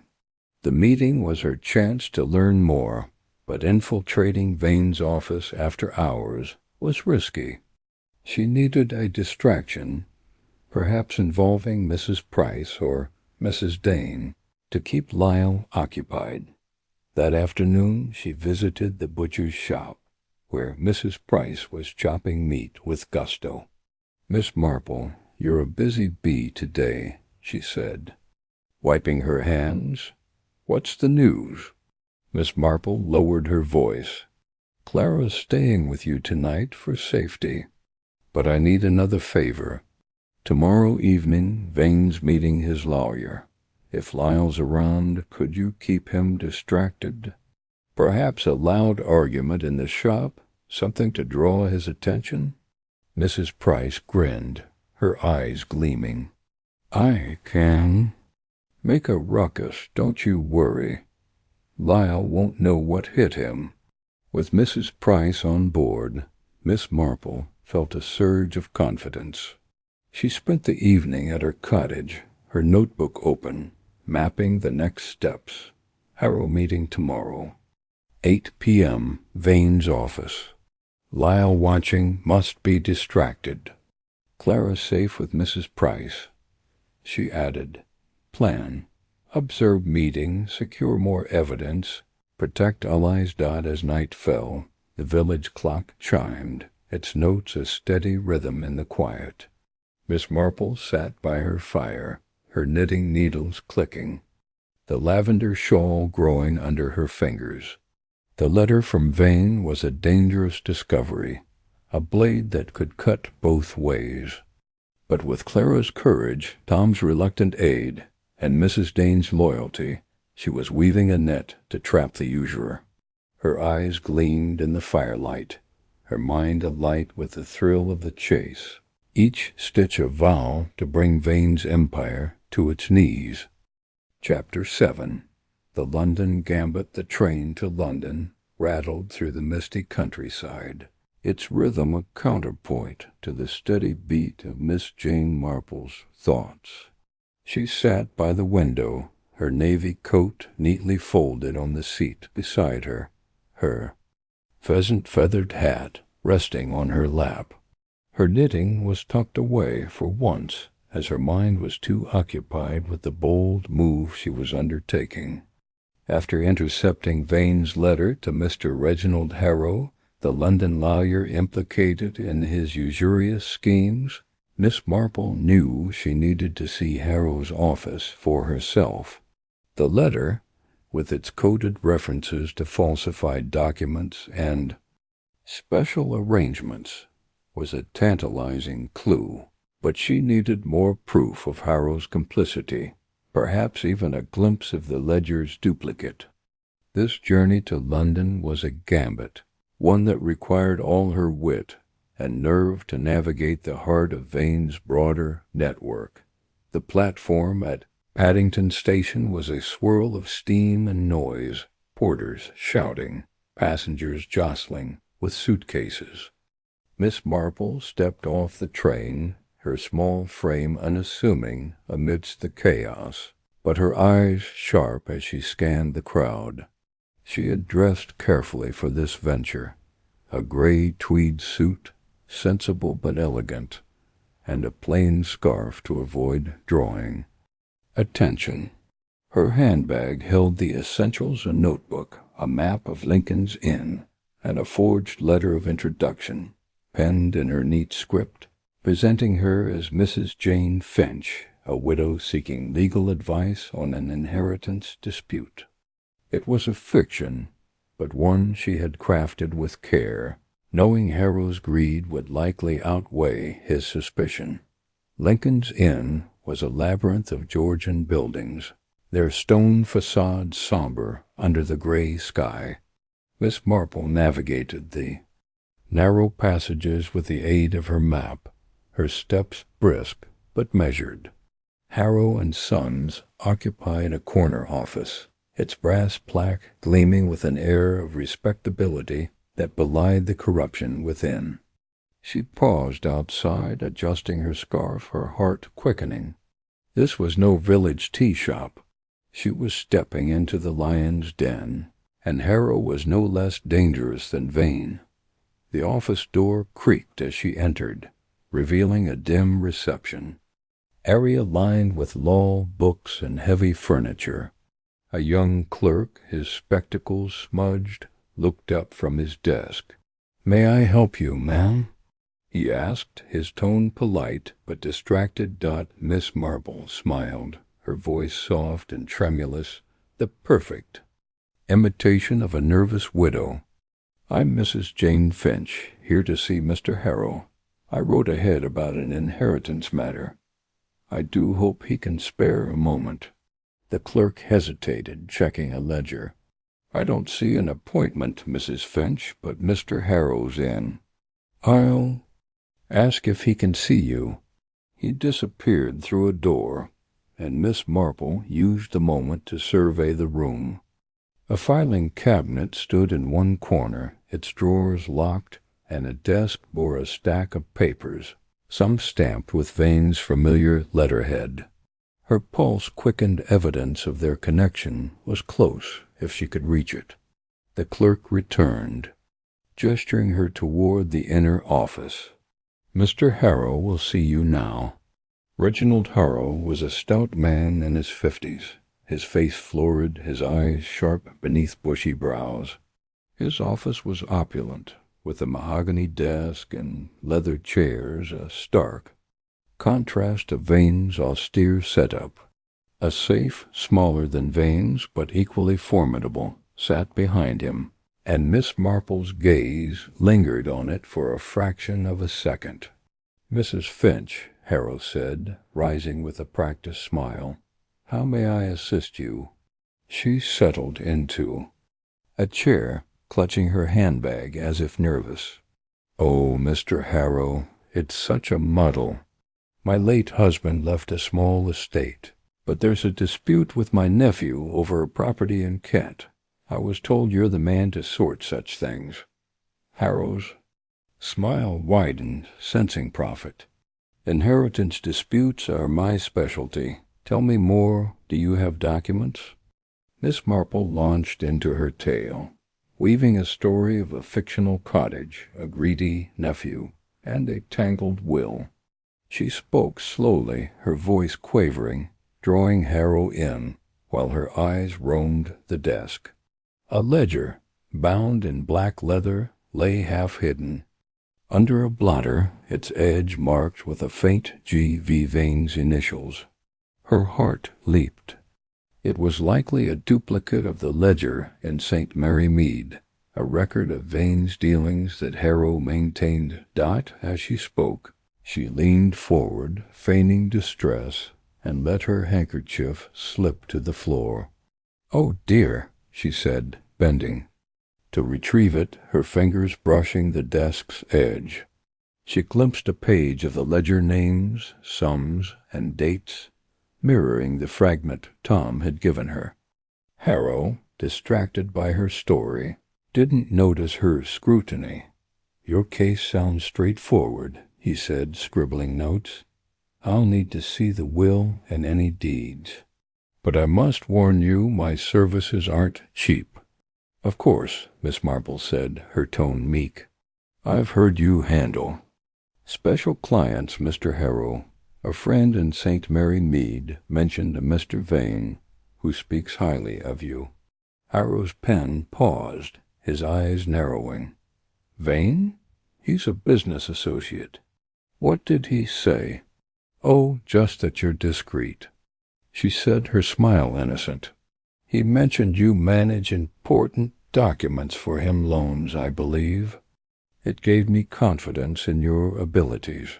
Harrow relaxed slightly, but his guard was up. Vane's affairs are private, Mrs. Finch. But yes, I handle his legal matters. Now about your nephew. Miss Marple steered the conversation back to her fiction, asking detailed questions to prolong her visit. As Harrow explained legality, she noted his nervous glances at the ledger, as if fearing she might see too much. She pressed further, her voice guileless. I do admire, and Harrow's hand moved to cover the ledger, his smile strained.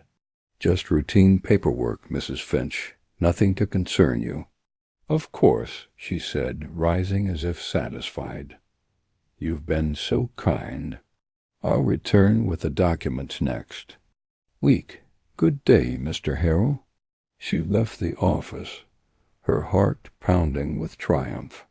The ledger was real. A mirror of Vane's and Harrow's unease confirmed his complicity. But her exit was interrupted by a shadow in the reception area, a man in a drab overcoat, his scarf pulled high. Lyle. Her breath caught, but she kept her pace steady, nodding politely to the clerk as she passed. Lyle's eyes followed her, but he made no move, and she stepped into the bustle of Lincoln's Inn, her mind racing. Had Lyle followed her from St. Mary Mead? The coincidence was unlikely, suggesting Vane's network was tighter than she'd thought. She needed to return to the village, warn Clara, and plan her next move.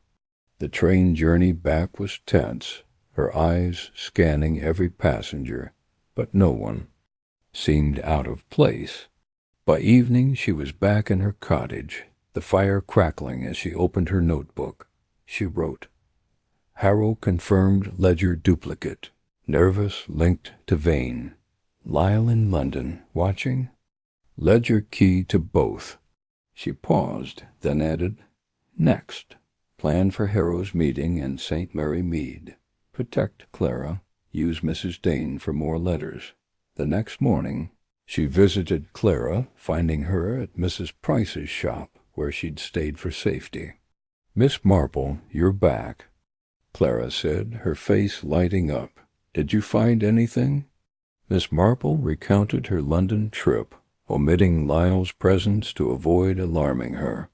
Harrow's part of Vane's scheme, falsifying documents to make the loans seem legal. We're close, Clara, but we must be cautious. Lyle's more active than I thought. Clara nodded, her resolve firm. I'll keep writing to Vane, stalling him. What's next? We wait for Harrow's meeting with Vane tomorrow night, Miss Marple said. I'll need your help to keep Lyle distracted. Perhaps a visit to the Red Lion with Mrs. Price as company? Clara agreed, her courage a beacon. Miss Marple then visited Mrs. Dane, who had another of Vane's letters waiting a brief note to Harrow, mentioning urgent adjustments before the meeting. It was another clue, reinforcing the ledger's importance. That evening, Miss Marple attended the village knitting circle, using the chatter to gauge the mood. Mrs. Miller mentioned Lyle's latest visit, his threats growing bolder. Miss Marple listened, her needles clicking, her plan sharpening. The meeting tomorrow was her chance to eavesdrop, perhaps with Tom's help, but Lyle's presence in London gnawed at her. She needed to outmaneuver him. As night fell, she sat by her fire, her notebook open, the lavender shawl growing under her fingers. The London Gambit had been a success, but it had drawn her closer to danger. Harrow's ledger, Lyle's shadow, and Vane's cunning were formidable, but Miss Marple was undaunted. Her allies Clara, Tom, Mrs. Dane were her strength, and The village's heart was her cause. Each stitch was a vow, her mind alight with the next move in her bold gambit to trap the cruel usurer. Chapter 8. The trap takes shape. The autumn dusk settled over St. Mary Mead like a velvet curtain, the village's lanterns casting a warm glow against the gathering chill. Miss Jane Marple stood at her parlor window, her lavender shawl draped. Over her shoulders, her knitting needles silent for once. Her mind was a whirl of strategy, piecing together the threads of her campaign against Gideon Vane, the usurer whose grip tightened on the village's heart. Her London gambit had confirmed Mr. Harrow's role in falsifying documents, and the ledger page from Tom, coupled with Vane's intercepted letter, was a spark of evidence. But to bring Vane down, she needed to shake his confidence, to make him doubt his control.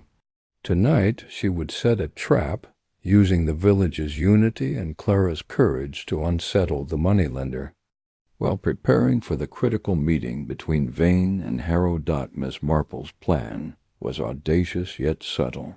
Like the intricate patterns she knitted, the village meeting had revealed the depth of Vane's cruelty, and Clara's bold stand had bought them time.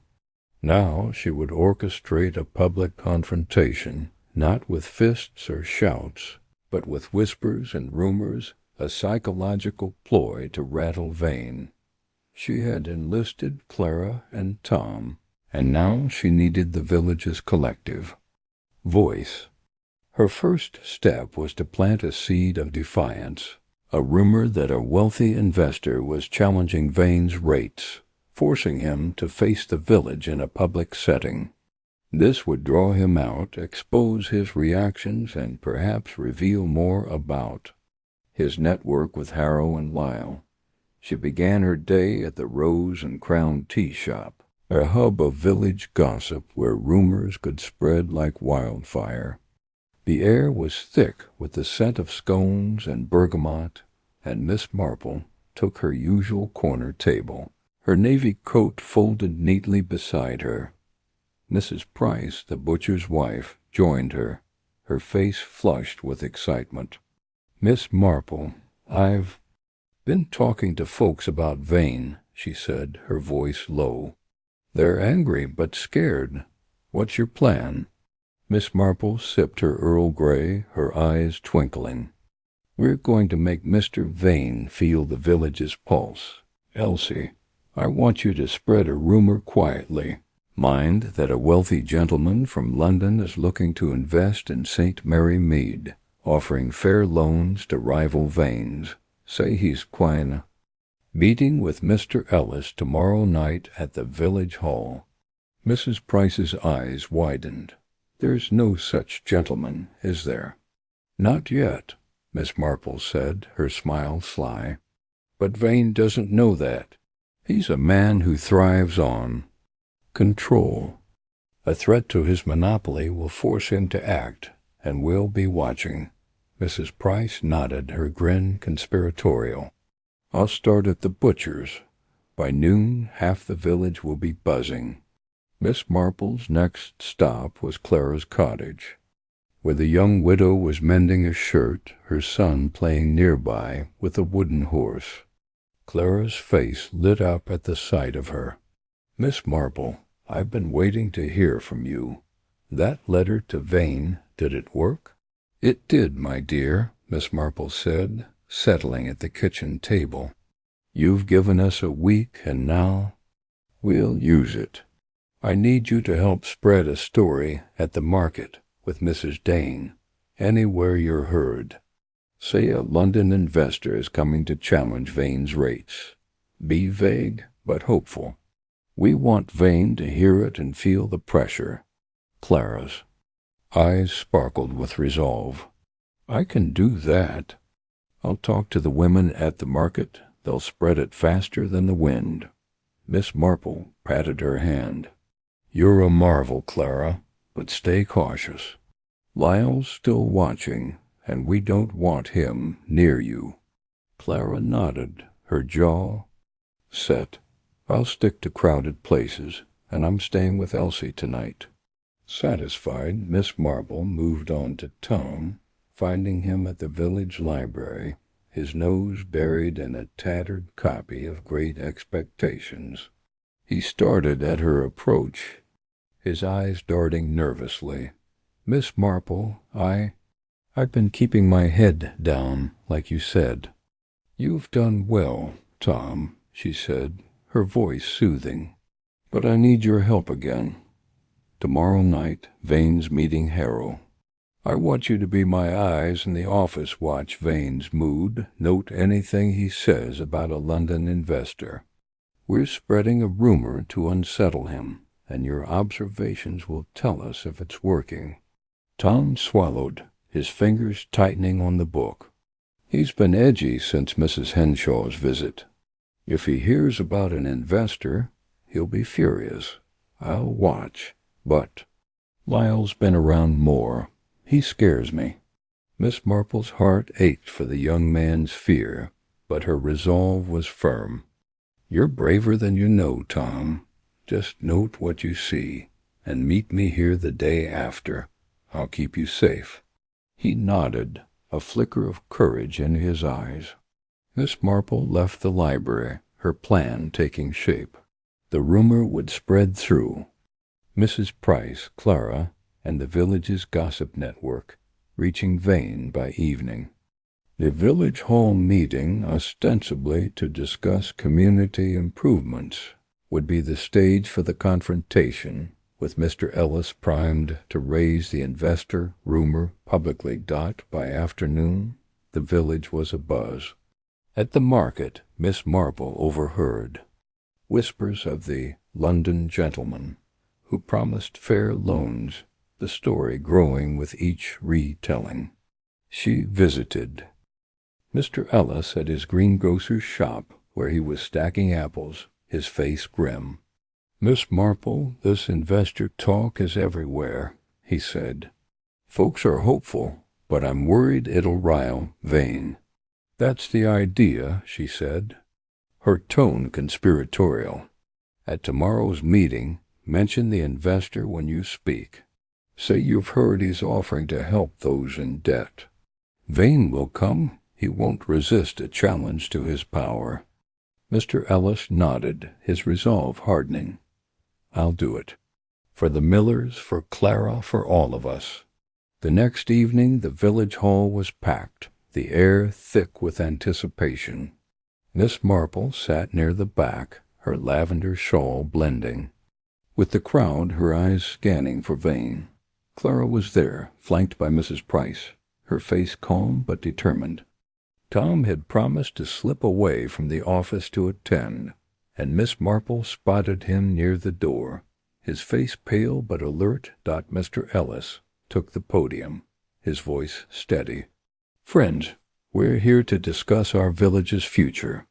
But there's talk of a new hope, a London investor, they say, who's offering fair loans to those struggling. What do we know of this?" The crowd murmured, some hopeful, others skeptical. Miss Marple's gaze flicked to the door as Vane entered, his black coat stark against the hall's warm glow. His face was a mask, but his eyes burned with suspicion. He took a seat near the front, his posture rigid, and Miss Marple noted the way his hands clenched, a sign her rumor had hit its mark. Mrs. Miller stood, her voice trembling but clear. "If this investor's real, it's a godsend. Vane's rates are killing us. My husband can't sleep, fearing we'll lose the mill." Vane's head snapped toward her, his eyes narrowing. Mr. Tate added, "He's taken my wife's chair already. If there's someone to challenge him, I'm all for it." The room buzzed, and Miss Marple watched Vane's reaction, a flicker of anger, quickly masked. Clara rose next, her voice steady. "I've heard this investor's meeting folks tomorrow. Maybe he'll help us stand up to Vane's threats." Vane stood, his voice cutting through the din. "Rumors are dangerous, Mrs. Henshaw. I offer fair terms, legal and binding. This so-called investor is likely a fraud, preying on your desperation." The crowd bristled, but Mr. Ellis raised a hand. "We're just asking questions, Mr. Vane. If you're fair, you've nothing to fear." Vane's jaw tightened, and Miss Marple's heart leaped. He was rattled, his control slipping. She caught Tom's eye across the room, his nod confirming Vane's unease. The meeting ended with plans to investigate the investor, a fiction that would keep Vane on edge. As the crowd dispersed, Miss Marple lingered, watching Vane stride out, his coat flapping like a raven's wings. Clara joined her, her face flushed with triumph. "Did you see him, Miss Marple?" He was angry. "You were splendid," Miss Marple said, her voice warm. "He's feeling the pressure now. Stay with Mrs. Price tonight and keep your eyes open." Tom approached, his voice low. Vane's furious. He told Lyle to find out who's behind this investor nonsense. They're meeting Harrow tonight, and he's bringing the ledger. Miss Marple's pulse quickened. The ledger would be vulnerable during the meeting, a chance to learn more. "Thank you, Tom. Meet me tomorrow at the library and tell me everything you see tonight." She returned to her cottage, the village quiet. Under a starlit sky, her notebook open, she wrote, "Vane rattled by investor rumor, defensive at meeting. Clara Brave rallied village. Tom confirmed ledger at Harrow's meeting." She added, "Next, eavesdrop on meeting, distract Lyle, secure ledger evidence." The fire crackled, casting shadows on the walls. Miss Marple resumed her knitting, the lavender shawl growing under her fingers. The trap was taking shape, each rumor and defiance a thread in her net. Vane's empire was built on fear, but the village's courage, Clara's, Tom's, Mr. Ellis's, was her weapon. Her needles clicked, each stitch a vow, her mind alight with the thrill of the gambit, one step closer to trapping the cruel usurer. Chapter 9. A Midnight Intrusion. The moon hung low over St. Mary Mead, its pale light casting long shadows across the silent village. Miss Jane Marple stood in her darkened parlor, her lavender shawl draped over her shoulders, her knitting needles forgotten on the table. The village hall meeting had been a triumph, with Clara's defiance and the rumor of a fictional investor rattling Gideon Vane's iron composure. Tom's whispered confirmation that Vane would bring the ledger to his meeting with Harrow tonight was a golden opportunity, one Miss Marple could not let slip. The ledger locked in Vane's safe was the heart of his usurious empire, and tonight, under the cover of darkness, she planned a daring intrusion to glimpse its secrets. It was a risk, but one her sharp mind and quiet courage were prepared to take.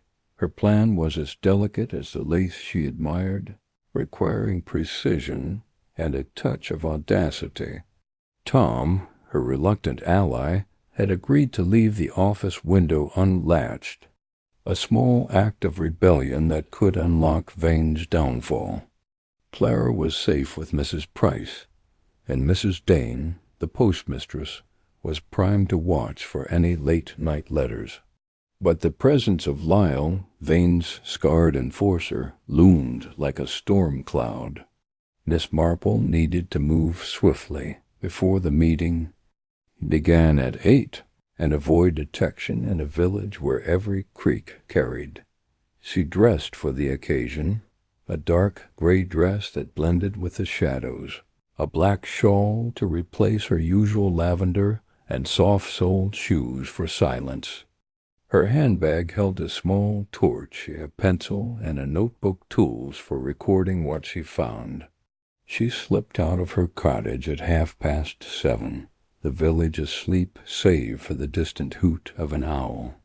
The high street was empty, its lanterns dim, and the cobbler's shop, with Vane's office above, stood like a sentinel at the corner.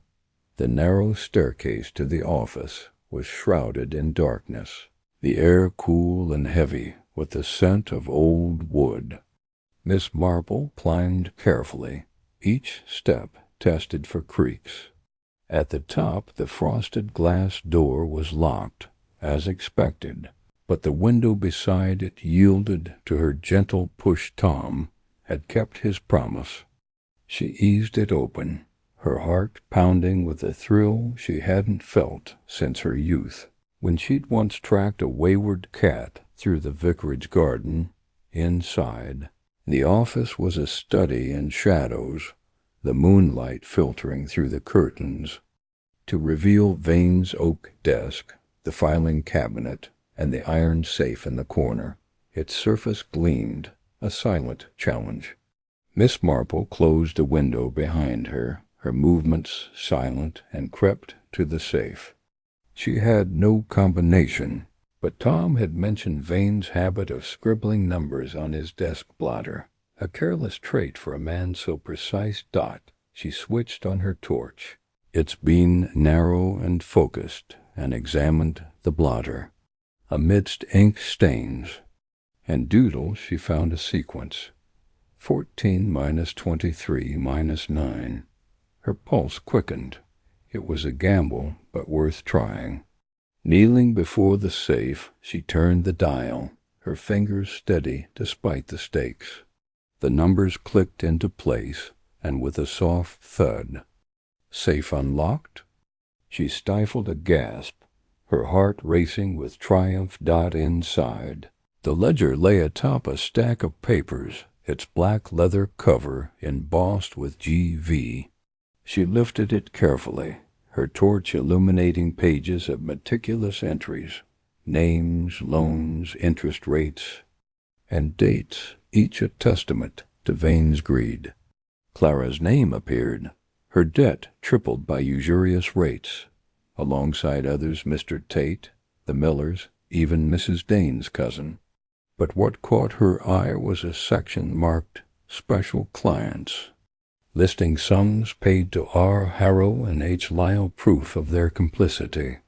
She scribbled key entries in her notebook, her hand swift but precise, memorizing names and figures she couldn't risk taking dot as she worked. A noise outside froze her a scuffle, like boots on gravel. She doused her torch, her breath shallow, and crouched behind the desk. The window rattled and her heart sank.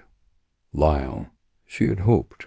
Mrs. Price's distraction, a staged argument at the butcher's shop, would keep him away. But his instincts were sharper than she'd feared. The door creaked open, and Lyle's silhouette filled the frame, his scarred face ghostly in the moonlight. "Who's there?" he growled, his voice rough with suspicion.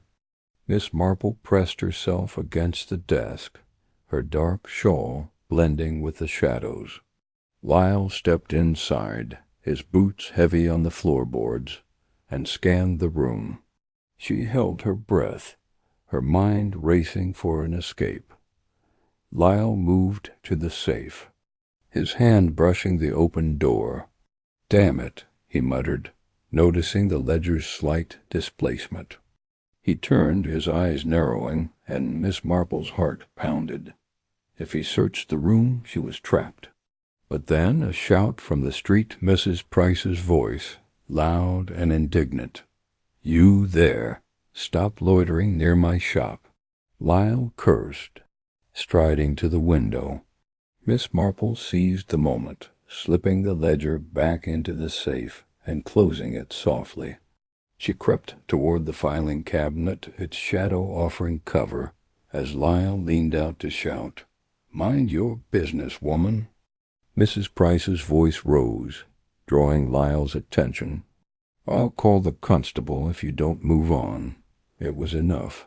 Lyle stormed out, slamming the door, and Miss Marple exhaled, her limbs trembling with relief. She waited, counting to 100, then slipped back to the window, easing it open and climbing out with a nimbleness that belied her age. The staircase was a blur, her steps silent as she reached the street. Mrs. Price stood by her shop, her rolling pin in hand, her face triumphant. "Saw him skulking," she whispered as Miss Marple passed. "Kept him busy, didn't I?"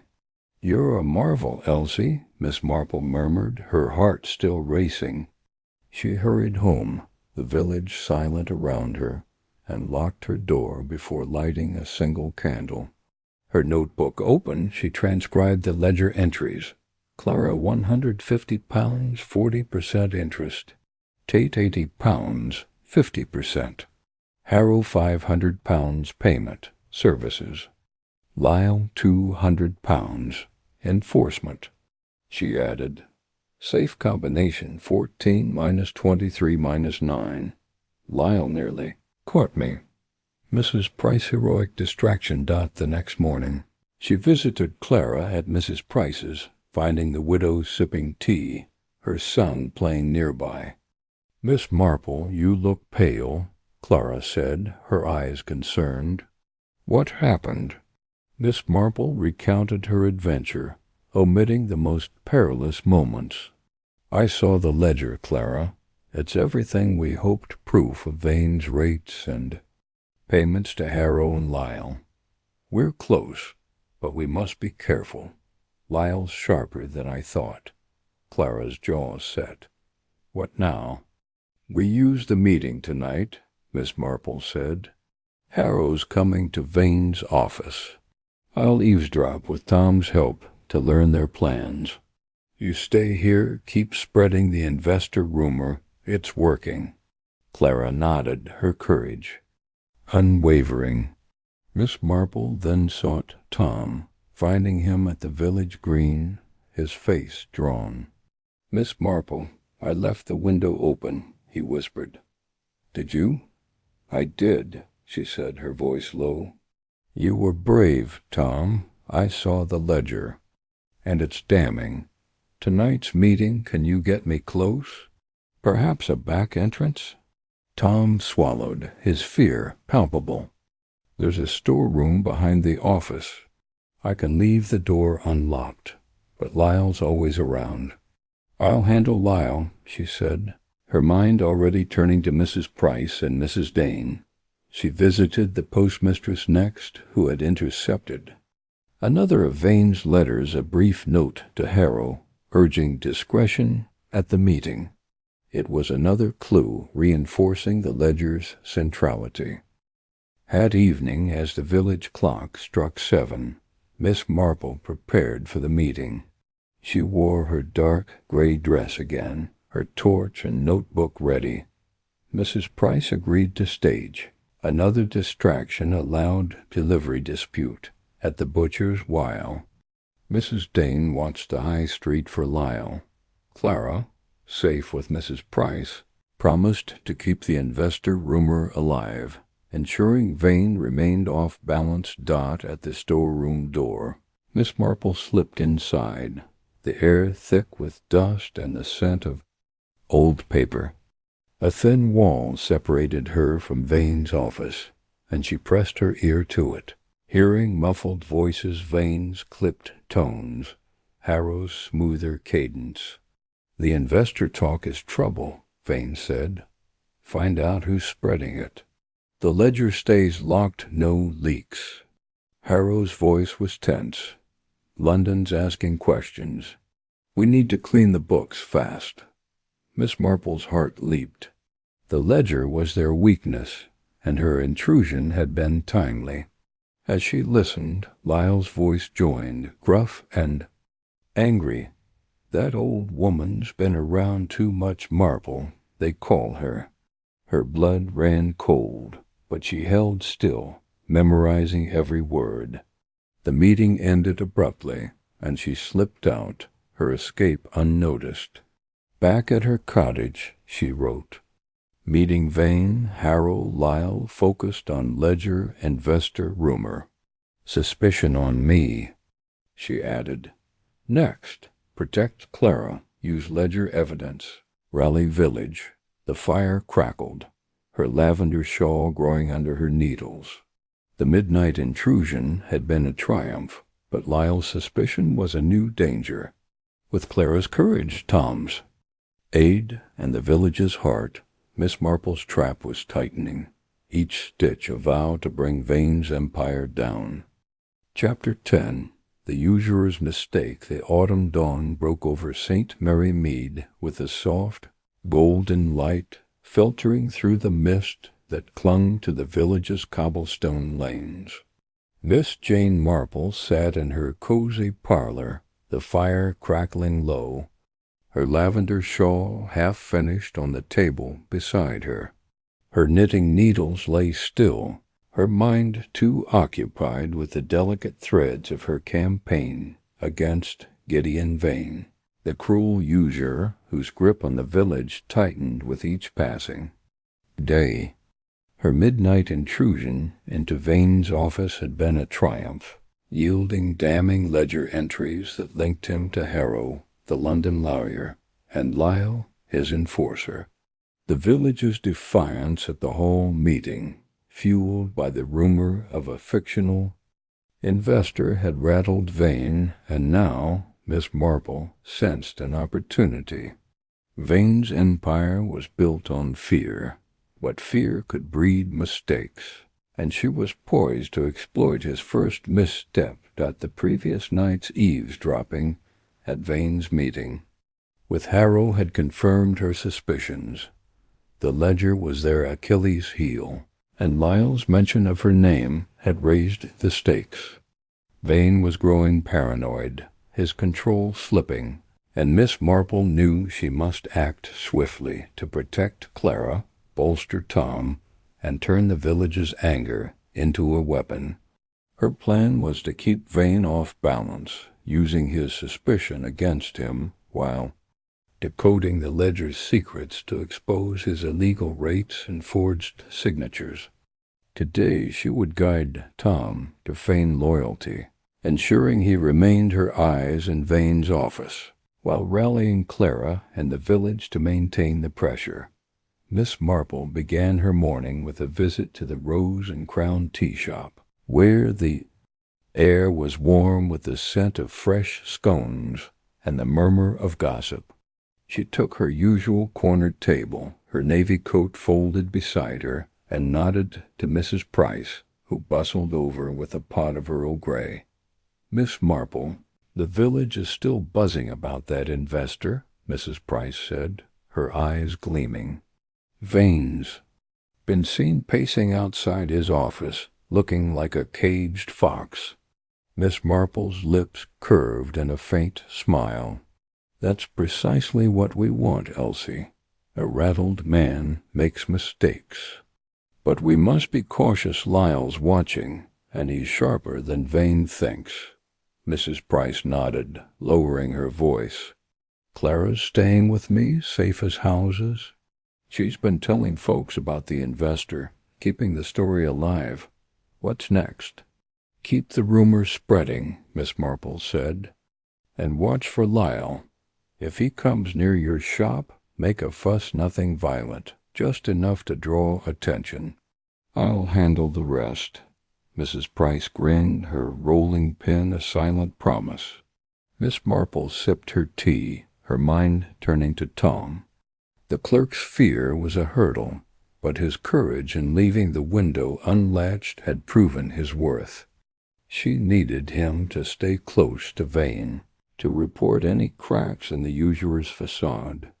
She found Tom at the village green, sitting on a bench with his tattered copy of Great Expectations, his face pale and drawn. He started at her approach, his eyes darting nervously. "Miss Marple, I heard about the meeting last night," he whispered. "Vane's furious. He called me in this morning, accused me of talking to the villagers. Miss Marple's heart quickened, but her voice was calm. What did you tell him, Tom? I swore I hadn't said a word, he said, his voice trembling. But he's watching me now, and Lyle's been asking questions. I'm scared, Miss Marple. She sat beside him, her tone soothing. You've been brave, Tom, braver than... You know, Vane's suspicion is his mistake he's turning on his own. I need you to play along, act loyal, tell him you're worried about the investor rumor. Say you overheard it at the market, not from me or Clara. Can you do that? Tom swallowed, his fingers tightening on the book. I'll try, but if he finds out about the ledger page... He won't, she said firmly. You're my eyes, Tom. Watch him today, note his mood, anything he says about Harrow or the ledger. Meet me tomorrow at the library, and we'll plan the next step. Tom nodded, a flicker of resolve in his eyes. All right. For Clara and the others. Miss Marple patted his hand, her heart aching for his fear, but buoyed by his courage. She left the green, her steps brisk, heading for Clara's cottage to ensure the widow remained steadfast. Clara was in her kitchen, mending a curtain, her son playing with a wooden horse. Miss Marple, I heard Vane was at the meeting, Clara said, her voice steady but anxious. Did it work? It did, Miss Marple said, settling at the table. He's rattled, and that's to our advantage. But Lyle's watching, and Vane's suspicious of Tom. I need you to keep the investor rumor alive. Talk to Mrs. Dane, the Millers, anyone who'll listen. But stay with Mrs. Price and avoid being alone. Clara nodded, her jaw set. I can do that. I told Vane I'd have his money in a week, but I'm scared he'll send Lyle before then. Miss Marple reached for her hand. He might, but we're ready. Mrs. Price is watching, and I'm working on something bigger proof that Vane's rates are illegal. Trust me, Clara, we're close. Clara's eyes glistened, but her smile was firm. I do trust you. You've given me hope. Miss Marple spent the morning with Clara, planning how to keep the rumor spreading without drawing Lyle's attention. By noon she returned to her cottage, her mind turning to the ledger entries she'd memorized. The special clients section payments. To Harrow and Lyle was the key, but she needed to decode the coded terms and forged signatures. She spread her notes on the table, her eyes tracing the figures. Clara £150, 40% interest. Tate £80, 50%. Harrow £500, services. Lyle £200, enforcement. The signatures were the breakthrough. Some, like Clara's, were clearly forged, the loops and flourishes unlike her careful script. Others bore initials R, H for Harrow, HL for Lyle, suggesting they were complicit in falsifying documents. If she could present this to a magistrate, Vane's empire would crumble. But she needed the full ledger, or at least enough pages. To make a case, her next move was to visit Mrs. Dane, the postmistress, who had promised to watch for Vane's letters. The post office was quiet, the air scented with wax and paper. Mrs. Dane greeted her with a conspiratorial smile. Miss Marple, I've got something for you, she said, producing a thin envelope. Vane dropped this off this morning another. Note to Harrow. Miss Marple opened it carefully, her heart quickening. The note was brief, Vane's script tight with urgency. Investor rumors spreading. Suspect leak in office. Secure books before tomorrow's meeting. It was proof of Vane's paranoia, and a clue that the ledger would be moved or altered soon. She thanked Mrs. Dane, her mind racing. The meeting was tonight, and she needed to be there to hear Vane's plans and protect Tom. She spent the afternoon preparing visiting Mr. Ellis to ensure the village kept the investor rumor alive. "It's working, Miss Marple," he said, stacking apples in his shop. "Folks are talking about nothing else. Vane's been seen arguing with Lyle outside. The Red Lion." "Good," she said, her eyes twinkling. "Keep it up, Mr. Ellis. We're close to breaking him." As evening fell, Miss Marple donned her dark gray dress, her black shawl blending with the shadows. She slipped to the cobbler's shop, where Tom had left the storeroom door unlocked. The air was thick with dust, and she pressed her ear to the wall, hearing Vane's clipped voice. "Tom's hiding something. I want him watched." Harrow's tone was smooth but tense. "The ledger's secure, but we need to clean it." "London's asking questions," Lyle growled. "I'll handle the clerk. And that Marple woman, she's too nosy." Miss Marple's heart pounded, but she held still, memorizing every word.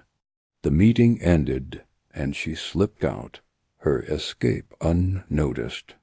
Back at her cottage, she wrote, "Vane suspects Tom. Paranoid. Harrow cleaning ledger. Lyle targets me, Tom," she added. "Next, protect Tom, rally Clara, prepare evidence." The next morning, she met Tom at the library, his face ashen. "Vane's watching me," he said. "He thinks I'm the leak." "You're safe," she said, her voice firm. "Tell him you heard the investor rumor at the market. Nothing more. I'll handle Lyle." She visited Clara, sharing the ledger's secrets and urging her to stay vigilant. "We're close, Clara," she said. "Vane's making mistakes, and we'll use them." The fire crackled as Miss Marple sat. Her knitting resumed the lavender. Shawl growing. Vane's suspicion was his undoing, a crack in his empire. With Tom's fear, Clara's courage, and the village's defiance, her trap was tightening, each stitch a vow to see justice done.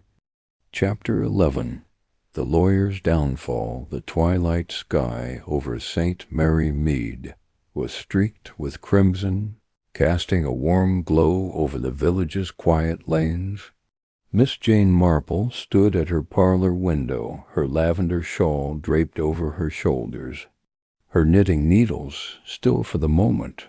Her campaign against Gideon Vane, the cruel usurer, had reached a critical juncture. The ledger entries she had memorized during her midnight intrusion, combined with the intercepted letters and Tom's reluctant intelligence, painted a damning picture of Vane's empire, propped up by the London lawyer Reginald Harrow and the menacing enforcer Lyle. Vane's paranoia, sparked by the village's defiance and the fictional investor rumor, had driven him to suspect his own clerk, Tom, creating a crack in his armor. Now Miss Marple saw an opportunity to widen that crack by targeting Harrow, the legal linchpin of Vane's schemes. Tonight she would strike a decisive blow, using a carefully crafted anonymous tip to set the wheels of justice in motion. Her plan was a delicate dance of precision and daring, like the intricate patterns she knitted into her shawl. Harrow's falsified documents, referenced in Vane's letters, were the key to unraveling the usurer's legal defenses. If she could alert a London inspector to Harrow's fraud, the lawyer's arrest would destabilize Vane's network, leaving him vulnerable. But the move required subtlety. Any hint of her involvement could alert Lyle, whose suspicion of her was growing. Miss Marple needed to act swiftly, protect Clara and Tom, and ensure the village's courage held firm. She began her day at the post office, where Mrs. Dane, the sharp-eyed postmistress, was sorting letters behind the counter. The air smelled of wax and ink, and the morning light filtered through steamed windows. "Miss Marple, you're early," Mrs. Dane said, her smile conspiratorial. "Got another scheme up your sleeve?" Miss Marple's eyes twinkled as she produced a sealed envelope addressed to Inspector Grayson, Scotland Yard, London. "A small favor, my dear," she said, her voice low. "This letter must go out today, unmarked, no return address. It's a matter of justice for the village." Mrs. Dane's eyebrows rose, but she took the envelope, tucking it into her apron. "For Clara and the others, I'll see it done. What's in it?" "A tip about a certain lawyer in London, Miss Marple," sighed her tone, vague but firm. "Mr. Harrow's been less than honest, and I believe the authorities should know." Mrs. Dane nodded, her resolve mirroring Miss Marple's. "I'll send it with the morning post. But be careful, Vane's been in here, looking twitchy, and Lyle was lurking outside yesterday." Miss Marple's heart quickened, but her smile remained serene. "Thank you, Mrs. Dane. Keep an eye out for any more letters from Vane. They're our best weapon." The letter to Inspector Grayson was a masterpiece of anonymity, written in a nondescript hand on plain paper. It detailed Harrow's falsification of loan documents for Vane, citing specific names and figures from the ledger Clara's £150 at 40% interest, Mr. Tate's £80 at 50%, and hinted at payments for services to Harrow and Lyle. Miss Marple had been careful not to mention St. Mary Mead directly, framing the tip as coming from a concerned citizen aware of Harrow's dealings in London. It was enough to spark an investigation without exposing her hand. With the letter sent, Miss Marple turned her attention to Clara, who was staying with Mrs. Price for safety. The butcher's shop was bustling, the air rich with the scent of fresh meat and baking bread. Clara was helping Mrs. Price wrap sausages, her face pale but determined. "Miss Marple, any news?" she asked, her voice low. Miss Marple drew her aside, near a stack of flour sacks. "Good news, my dear. I've taken a step to weaken Vane's ally in London. But we must keep the pressure on here. The investor rumor is working Vane's rattled. Can you visit the market today, keep the story alive?" Clara nodded, her jaw set. "I'll talk to the women at the stalls. They're eager for hope." Miss Marple patted her hand. "You're a pillar, Clara. Stay with Mrs. Price and let me know if Lyle appears." Mrs. Price, overhearing, brandished her rolling pin. "If that brute comes near, he'll get a taste of this." "You're doing wonders, Miss Marple." Miss Marple smiled, her heart buoyed by their loyalty. Her next stop was the village library, where Tom was returning a book, his face drawn with worry. "Miss Marple," he whispered, glancing around, "Vane's been raging. He thinks I'm the leak, but I told him I heard the investor talk at the market, like you said." "You've done splendidly, Tom," she said, her voice soothing. "He's making mistakes now, turning on his own. Tonight I need you to watch him closely. Any mention of Harrow or the ledger, note it down. Meet me here tomorrow." Tom swallowed, his fear palpable, but tempered by resolve. "I'll try.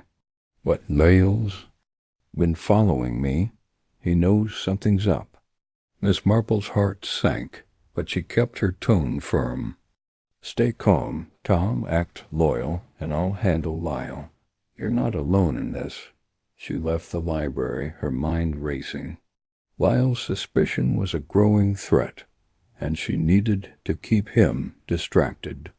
She visited the Red Lion Inn, where Ned, the barman, was polishing glasses in the quiet afternoon.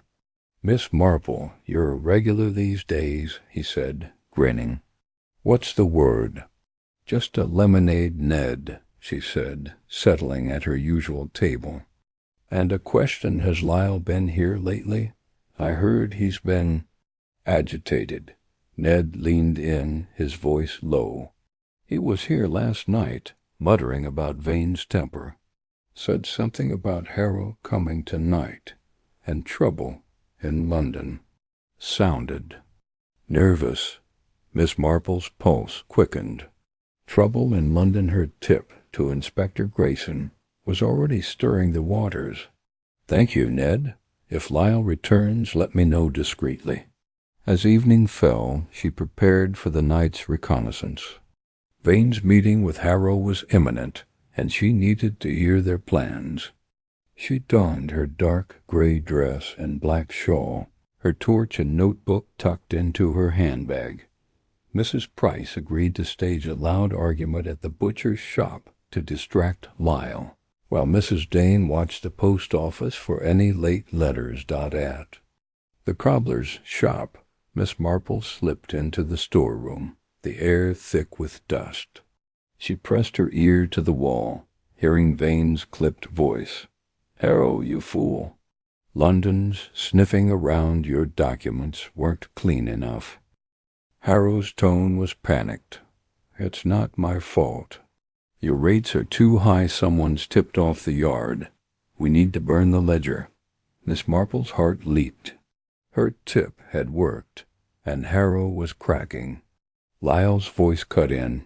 "I say we deal with the clerk and that Marple woman. They're trouble." She froze, her breath shallow.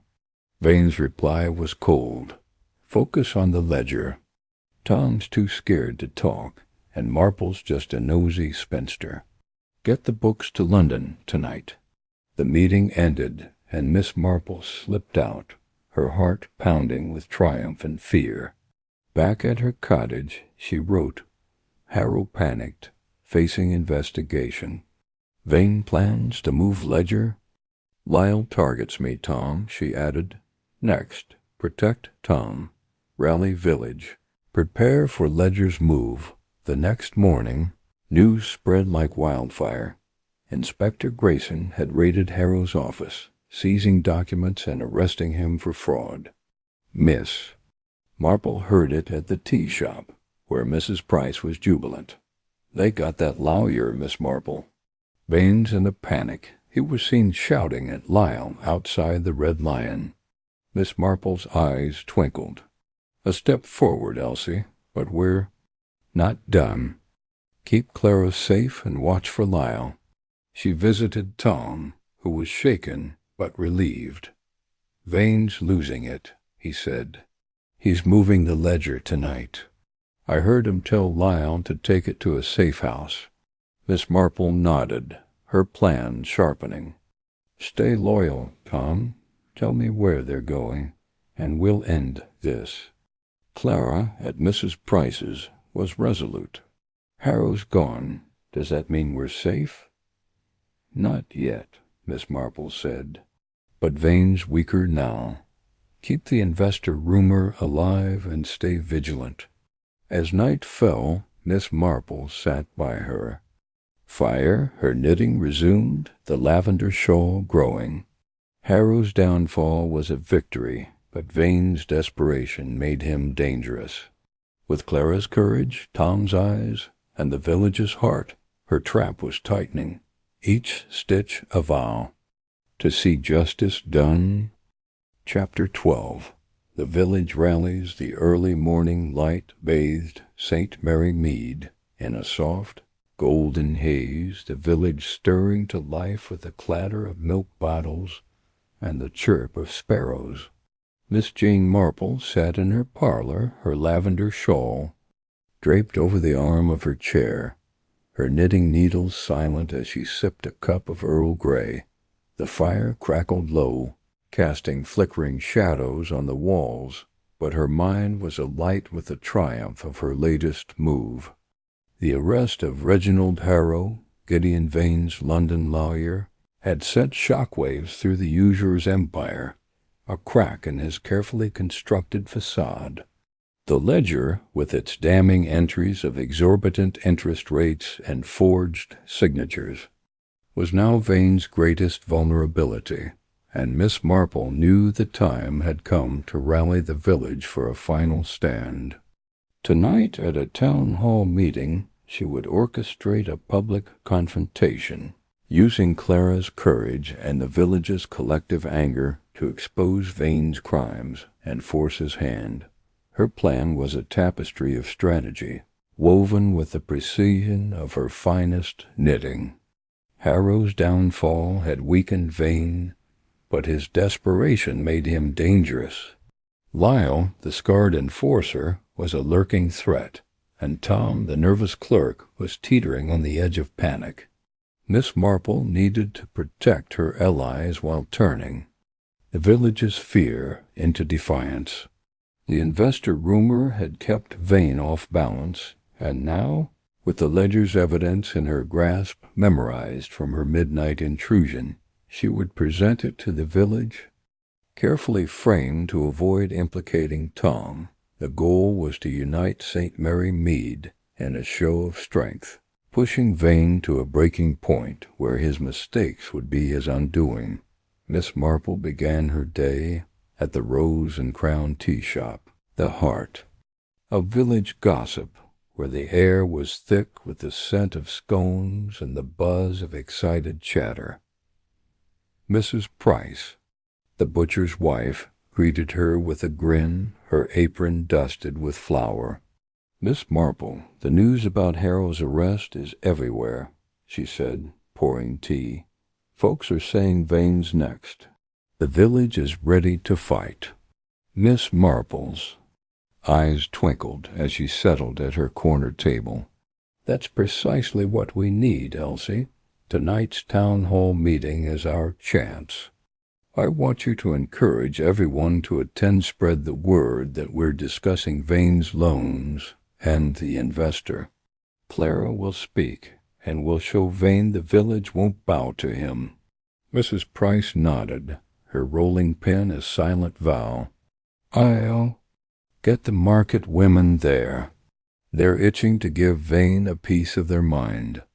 Miss Marple's next stop was Clara's cottage, where the young widow was staying with Mrs. Price for safety, but had returned to tend her garden.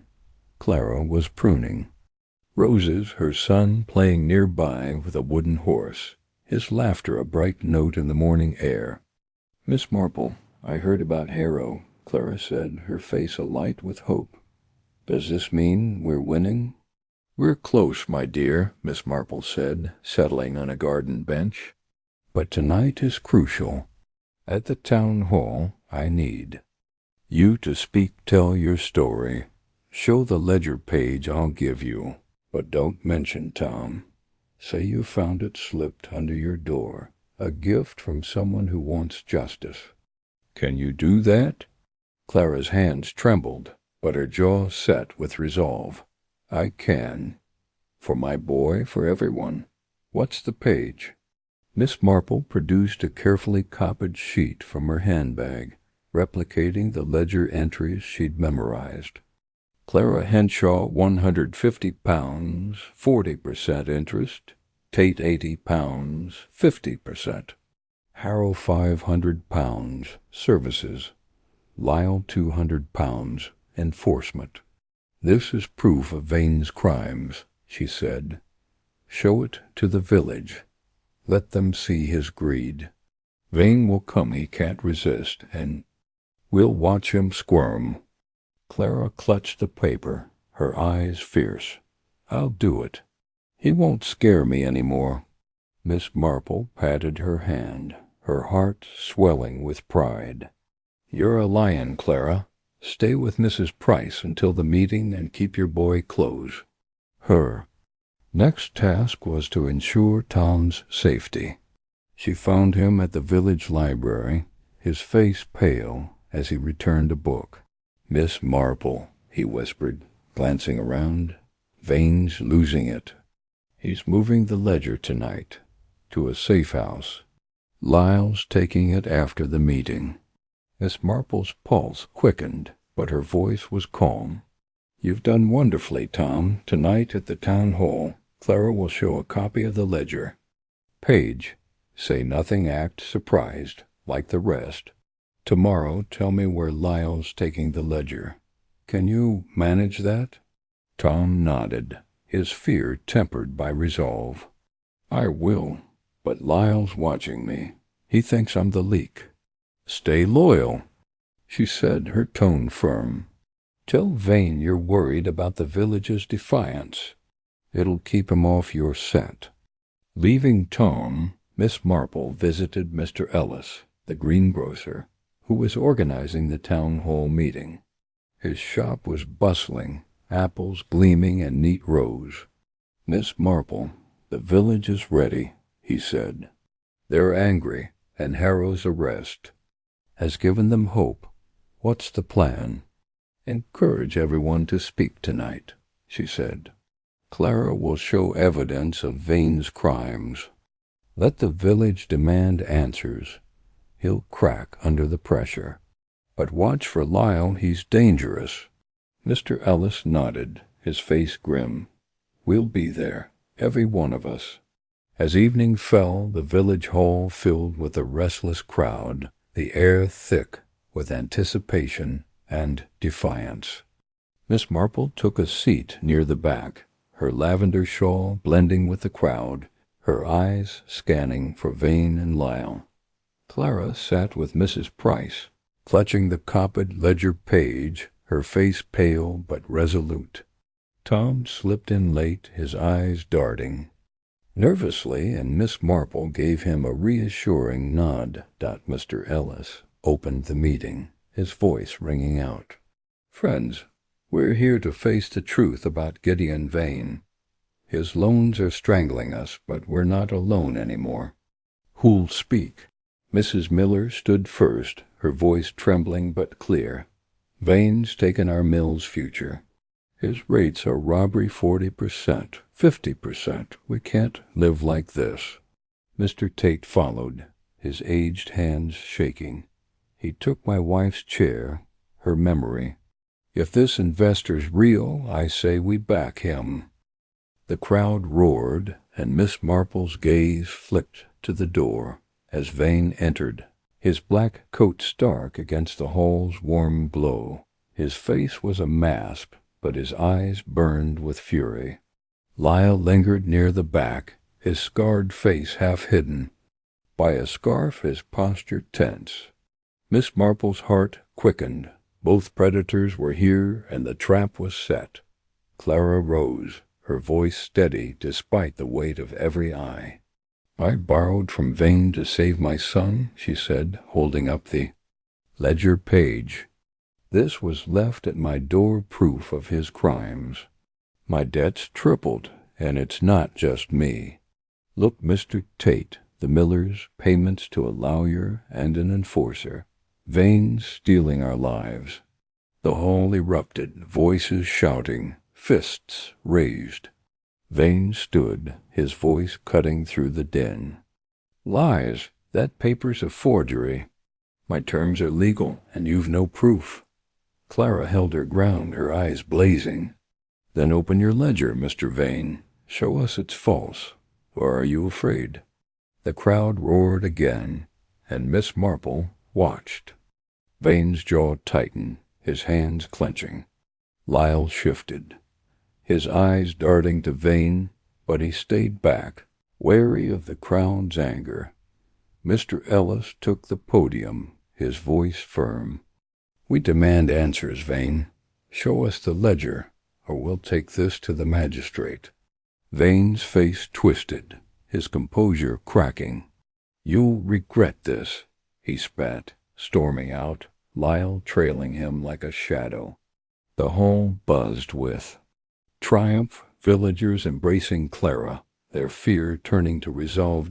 Miss Marple slipped out, catching Clara's eye with a proud nod. At Mrs. Price's shop she found the widow, her face flushed with victory.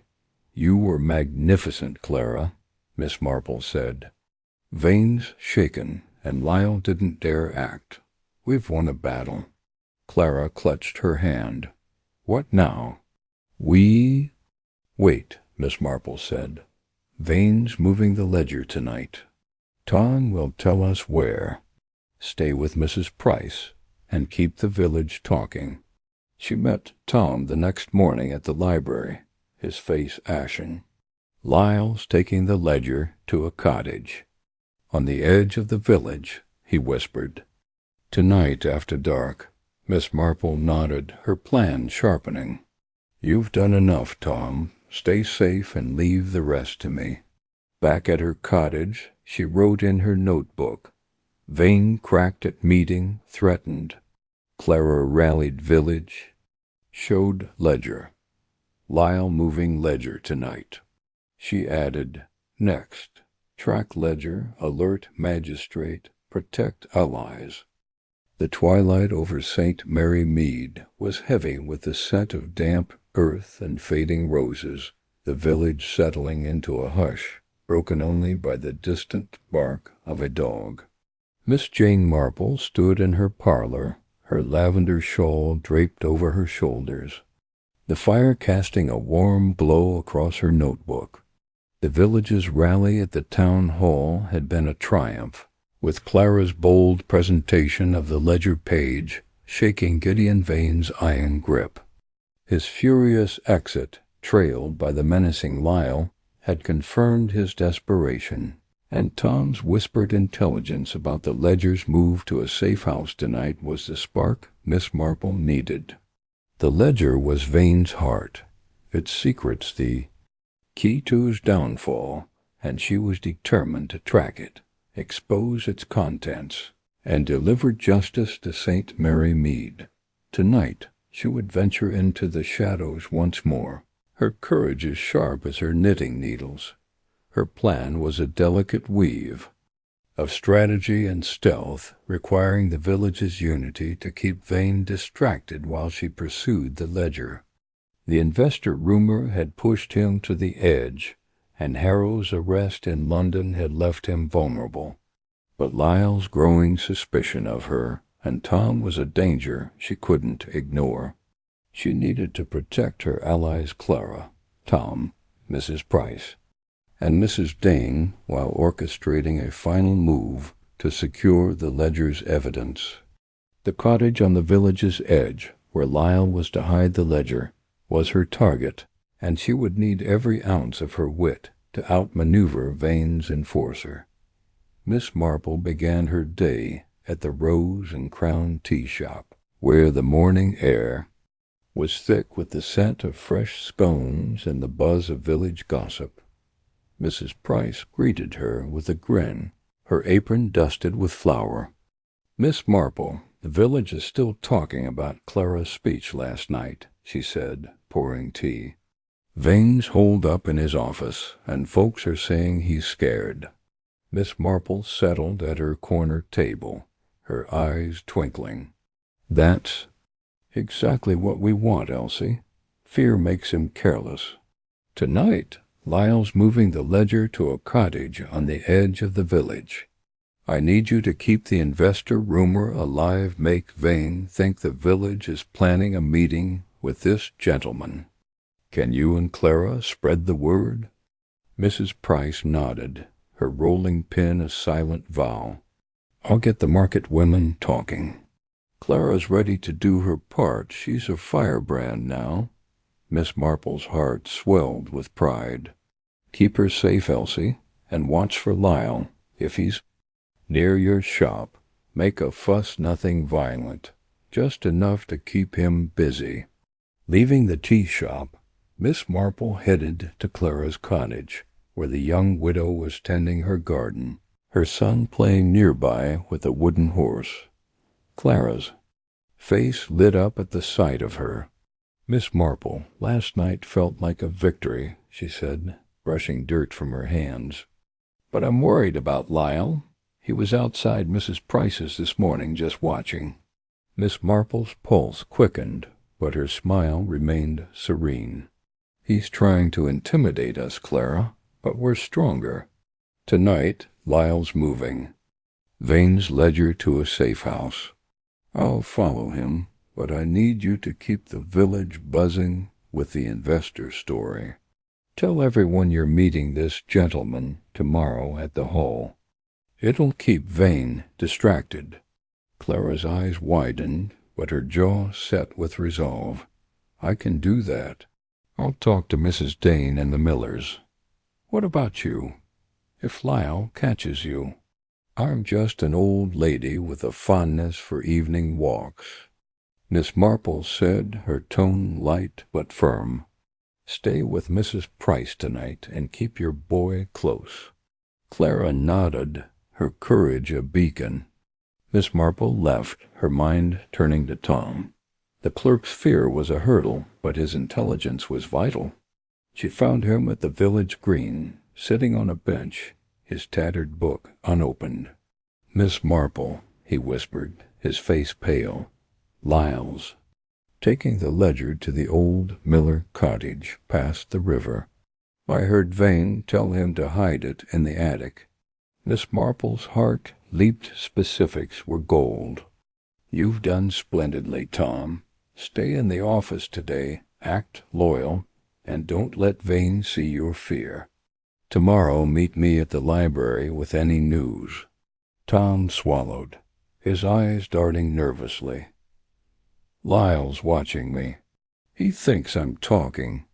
"To you, deny everything," she said, her voice firm. "Tell Vane you're worried about the investor rumor, that you heard it at the market. You're not alone, Tom." He nodded, a flicker of resolve in his eyes. Miss Marple left the green, her plan sharpening. The Miller cottage was isolated, perfect for hiding the ledger, but vulnerable to her quiet intrusion. She needed a distraction to keep Lyle occupied, and Mrs. Dane's sharp eyes could help Dot at the post office. Mrs. Dane was sorting letters, her face lighting up at Miss Marple's arrival. "Miss Marple, I've got another of Vane's letters," she said, producing a thin envelope. "It's to Lyle, not Hereward, isn't it?" Miss Marple opened it carefully, her heart quickening. The note was terse. "Hide the ledger tonight. No mistakes, watch the clerk." It confirmed Tom's information and Vane's paranoia. "Thank you, Mrs. Dane," she said. "Tonight, if you see Lyle near the High Street, signal Mrs. Price, wave a cloth from your window. We need him distracted." Mrs. Dane's eyes gleamed with resolve. "For the village, I'll do it. Be careful, Miss Marple." As evening fell, Miss Marple prepared for her mission. She donned her dark gray dress and black shawl, her torch and notebook tucked into her handbag. The village was quiet, the air cool and heavy with the scent of fallen leaves. She slipped out, her steps silent, heading for the river path that led to the Miller cottage. Mrs. Price had agreed to stage a loud delivery dispute at her shop, and Clara was spreading the investor rumor at the market, ensuring Vane's attention was divided. The Miller cottage stood at the village's edge, its stone walls weathered, its windows dark save for a flicker of light in the attic. Miss Marple crouched behind a hedgerow, her heart pounding with the thrill of the chase. Lyle's silhouette moved inside, his heavy steps audible as he climbed to the attic.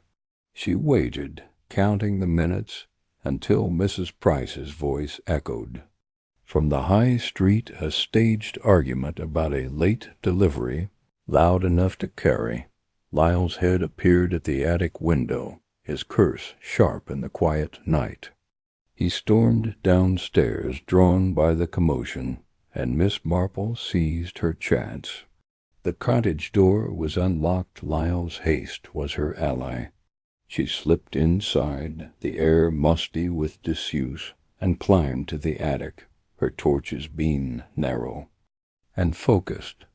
A wooden chest sat in the corner, its lock gleaming but unlatched. Inside, the ledger lay, its black leather cover embossed with G.V. Miss Marple opened it, her hands steady despite the stakes, and scanned the pages. The entries were as damning as before Clara's debt, Mr. Tate's payments to Harrow, and Lyle, but a new section caught her eye, contingency fund, listing cash payments to a Mr. Cobb, postmaster, for discreet services. Her breath caught Mr. Cobb, the village postman, was in Vane's pay, intercepting complaints to the magistrate. She scribbled the details in her notebook, her hand swift. Footsteps outside froze her, and she doused her torch, crouching behind. A crate. Lyle's voice growled from below. "Who's there?" Mrs. Price's shouting had faded, and he'd returned faster than she'd hoped. Miss Marple's heart pounded, but her mind was clear. She slipped the ledger back into the chest, leaving it as she'd found it, and crept to the attic window. It was small, but she was nimble, and she eased it open, climbing out onto the sloped roof. The drop to the grass was gentle, and she landed, silently, her black shawl blending with the night. Lyle's boots thudded in the attic as she slipped away, her escape unnoticed. She hurried to Mrs. Price's shop, where Clara and the butcher's wife were waiting, their faces anxious. "Miss Marple, you're safe," Clara said, clutching her hand. "Did you get it?" "I did," Miss Marple said, her voice low. The ledger's hidden, but I saw its secrets. Vane's paying Mr. Cobb to block complaints. We're close, but we must move fast." Mrs. Price brandished her rolling pin. "That traitor Cobb, I'll have words with him." "Not yet," Miss Marple said. "Tomorrow we confront Vane at his office. Clara, bring the ledger page. Mrs. Price, rally the village, tell them to come. Demand answers. I'll alert the magistrate using the evidence we have." The next morning, Miss Marple wrote to Magistrate Thornton in Chipping Cleggan, detailing Vane's crimes, the ledger's entries, and Cobb's betrayal, framing it as a village petition. She sent it via Mrs. Dane, bypassing Cobb. By noon, the village was abuzz, the market alive with whispers of Vane's downfall. At Vane's office, the confrontation was electric. Clara stood tall, the ledger page in hand, as villagers crowded the high street. "We know your crimes, Vane," she called, her voice ringing. "Your ledger, your rates, your bribes to Cobb." Vane's face was ashen, his eyes darting to Lyle, who stood frozen. The crowd roared, and Miss Marple watched from the back, her heart soaring. Magistrate Thornton arrived by evening, armed with her letter and the ledger page, and Vane was taken into custody, Lyle trailing silently. Back at her cottage, Miss Marple wrote, "Vane arrested, ledger exposed. Clara heroic, rallied village. Cobb implicated." She added, "Next, ensure justice, protect allies." The fire crackled, her lavender shawl complete. The ledger's secret had broken Vane's empire, and St. Mary Mead was free. Her needles clicked, each stitch of victory, her mind at peace with justice done. Chapter 14. The aftermath of justice sweetness of late blooming roses. Miss Jane Marple stood at her parlor window, her lavender shawl now complete, draped over her shoulders, its intricate stitches. The dawn broke over St. Mary Mead with a clarity that seemed to cleanse the village of its recent shadows. The air was crisp, carrying the scent of dew-soaked grass and the faint testament to her patience and resolve. The fire in her hearth crackled softly, casting a warm glow across her notebook, where the final entries of her campaign against Gideon Vane were scrawled.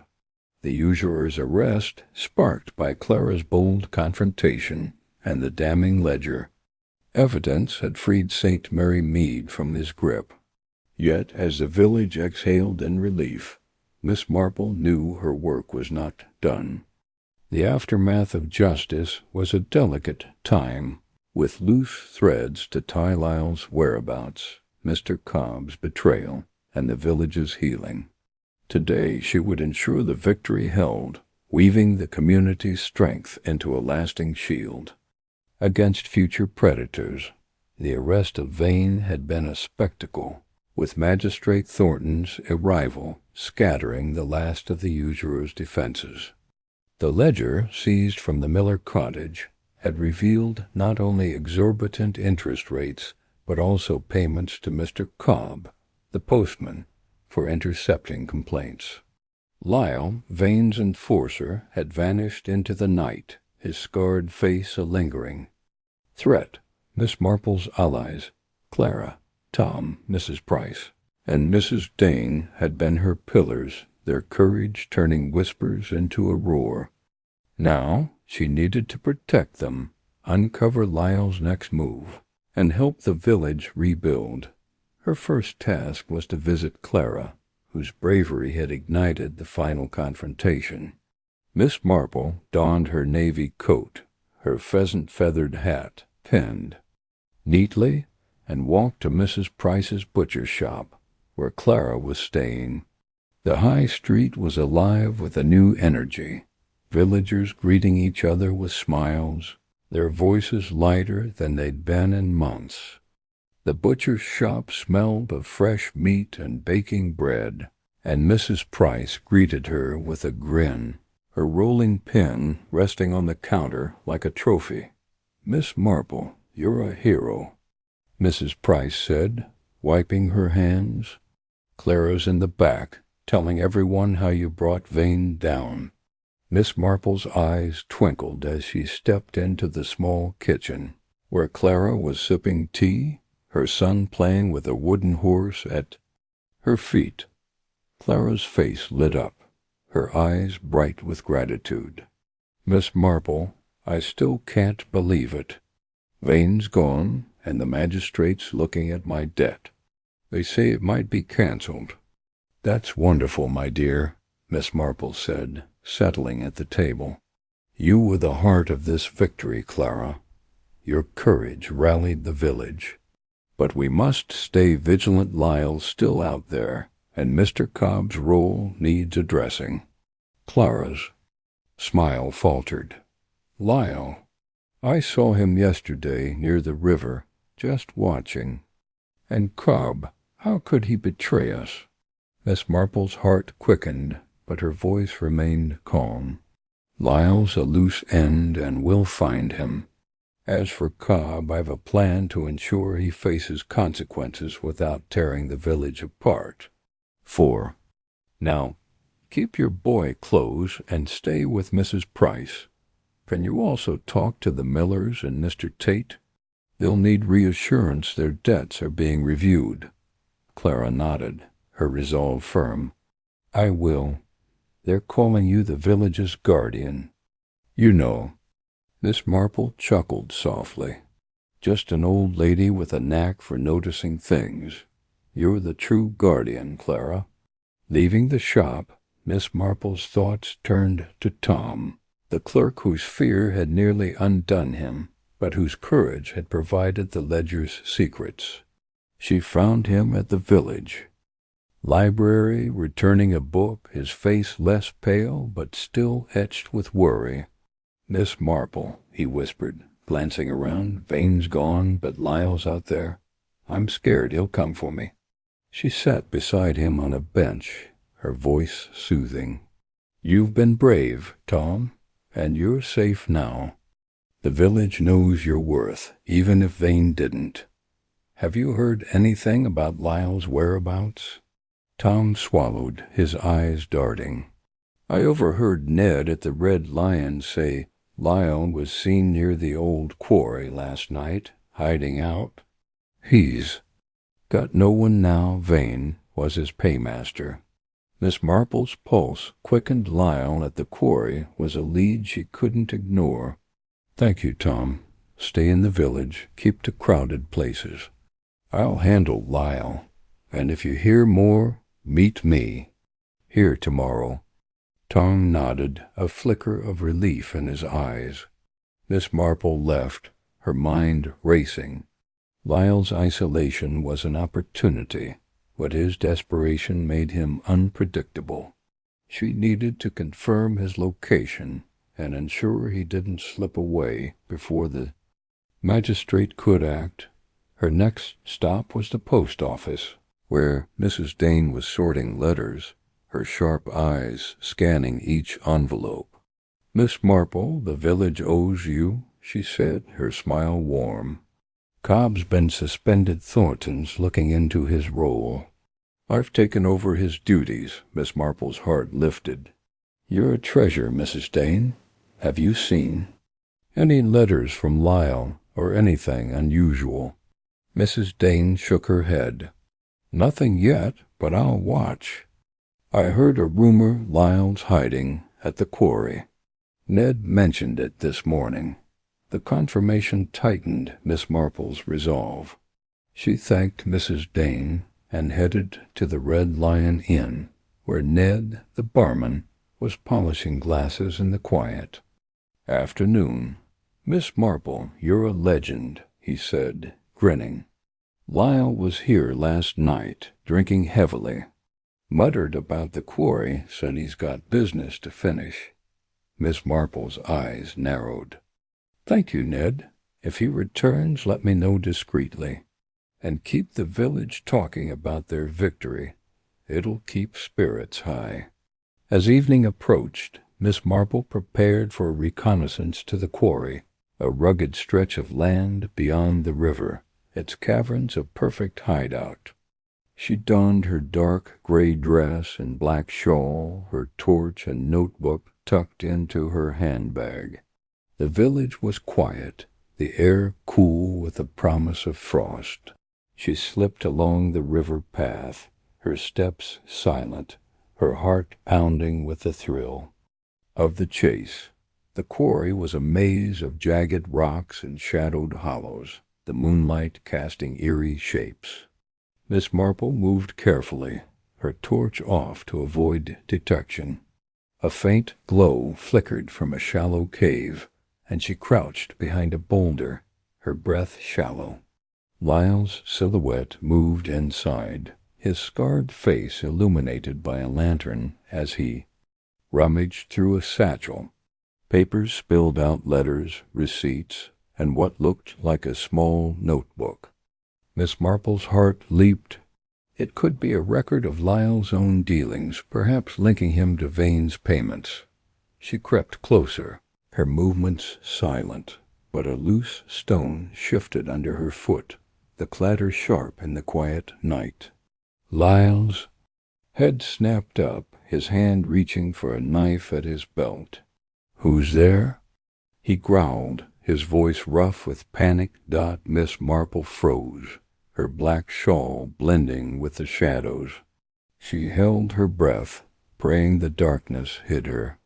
Lyle scanned the quarry, his knife gleaming, then cursed and returned to his satchel, muttering about finishing the job. She waited, counting to 100, then slipped away, her heart pounding with triumph and fear. The notebook was a new clue, one she needed to secure. Back at her cottage, she wrote, "Lyle at quarry has notebook, possibly evidence. Clara safe, rallying village. Cobb suspended." She added, "Next, alert magistrate to Lyle, secure notebook. Heal village." The next morning she visited Magistrate Thornton, who was staying at the vicarage to oversee Vane's case. She shared Lyle's location and the notebook, framing it as village gossip to protect her reconnaissance. "Mr. Lyle's a danger, sir," she said, her tone earnest. "He's hiding at the quarry with papers that might help your case." Thornton nodded, his face grim. "We'll search the quarry today." "Thank you, Miss Marple. You've done this village a great service." By noon, the magistrate's men had apprehended Lyle. His notebook seized a record of payments from Vane for enforcement. Tasks, including threats against Clara and others. The village gathered at the hall that evening. Mr. Ellis announcing the cancellation of Vane's debts. The crowd cheering as Clara hugged her son. Tears of relief in her eyes. Miss Marple sat at the back, her lavender shawl complete, her heart full. She visited Tom, who was smiling for the first time, and Mrs. Dane, who promised to keep the post office honest. The fire crackled as she wrote her final entry. Lyle arrested, notebook secured. Village free, healing. Her needles rested.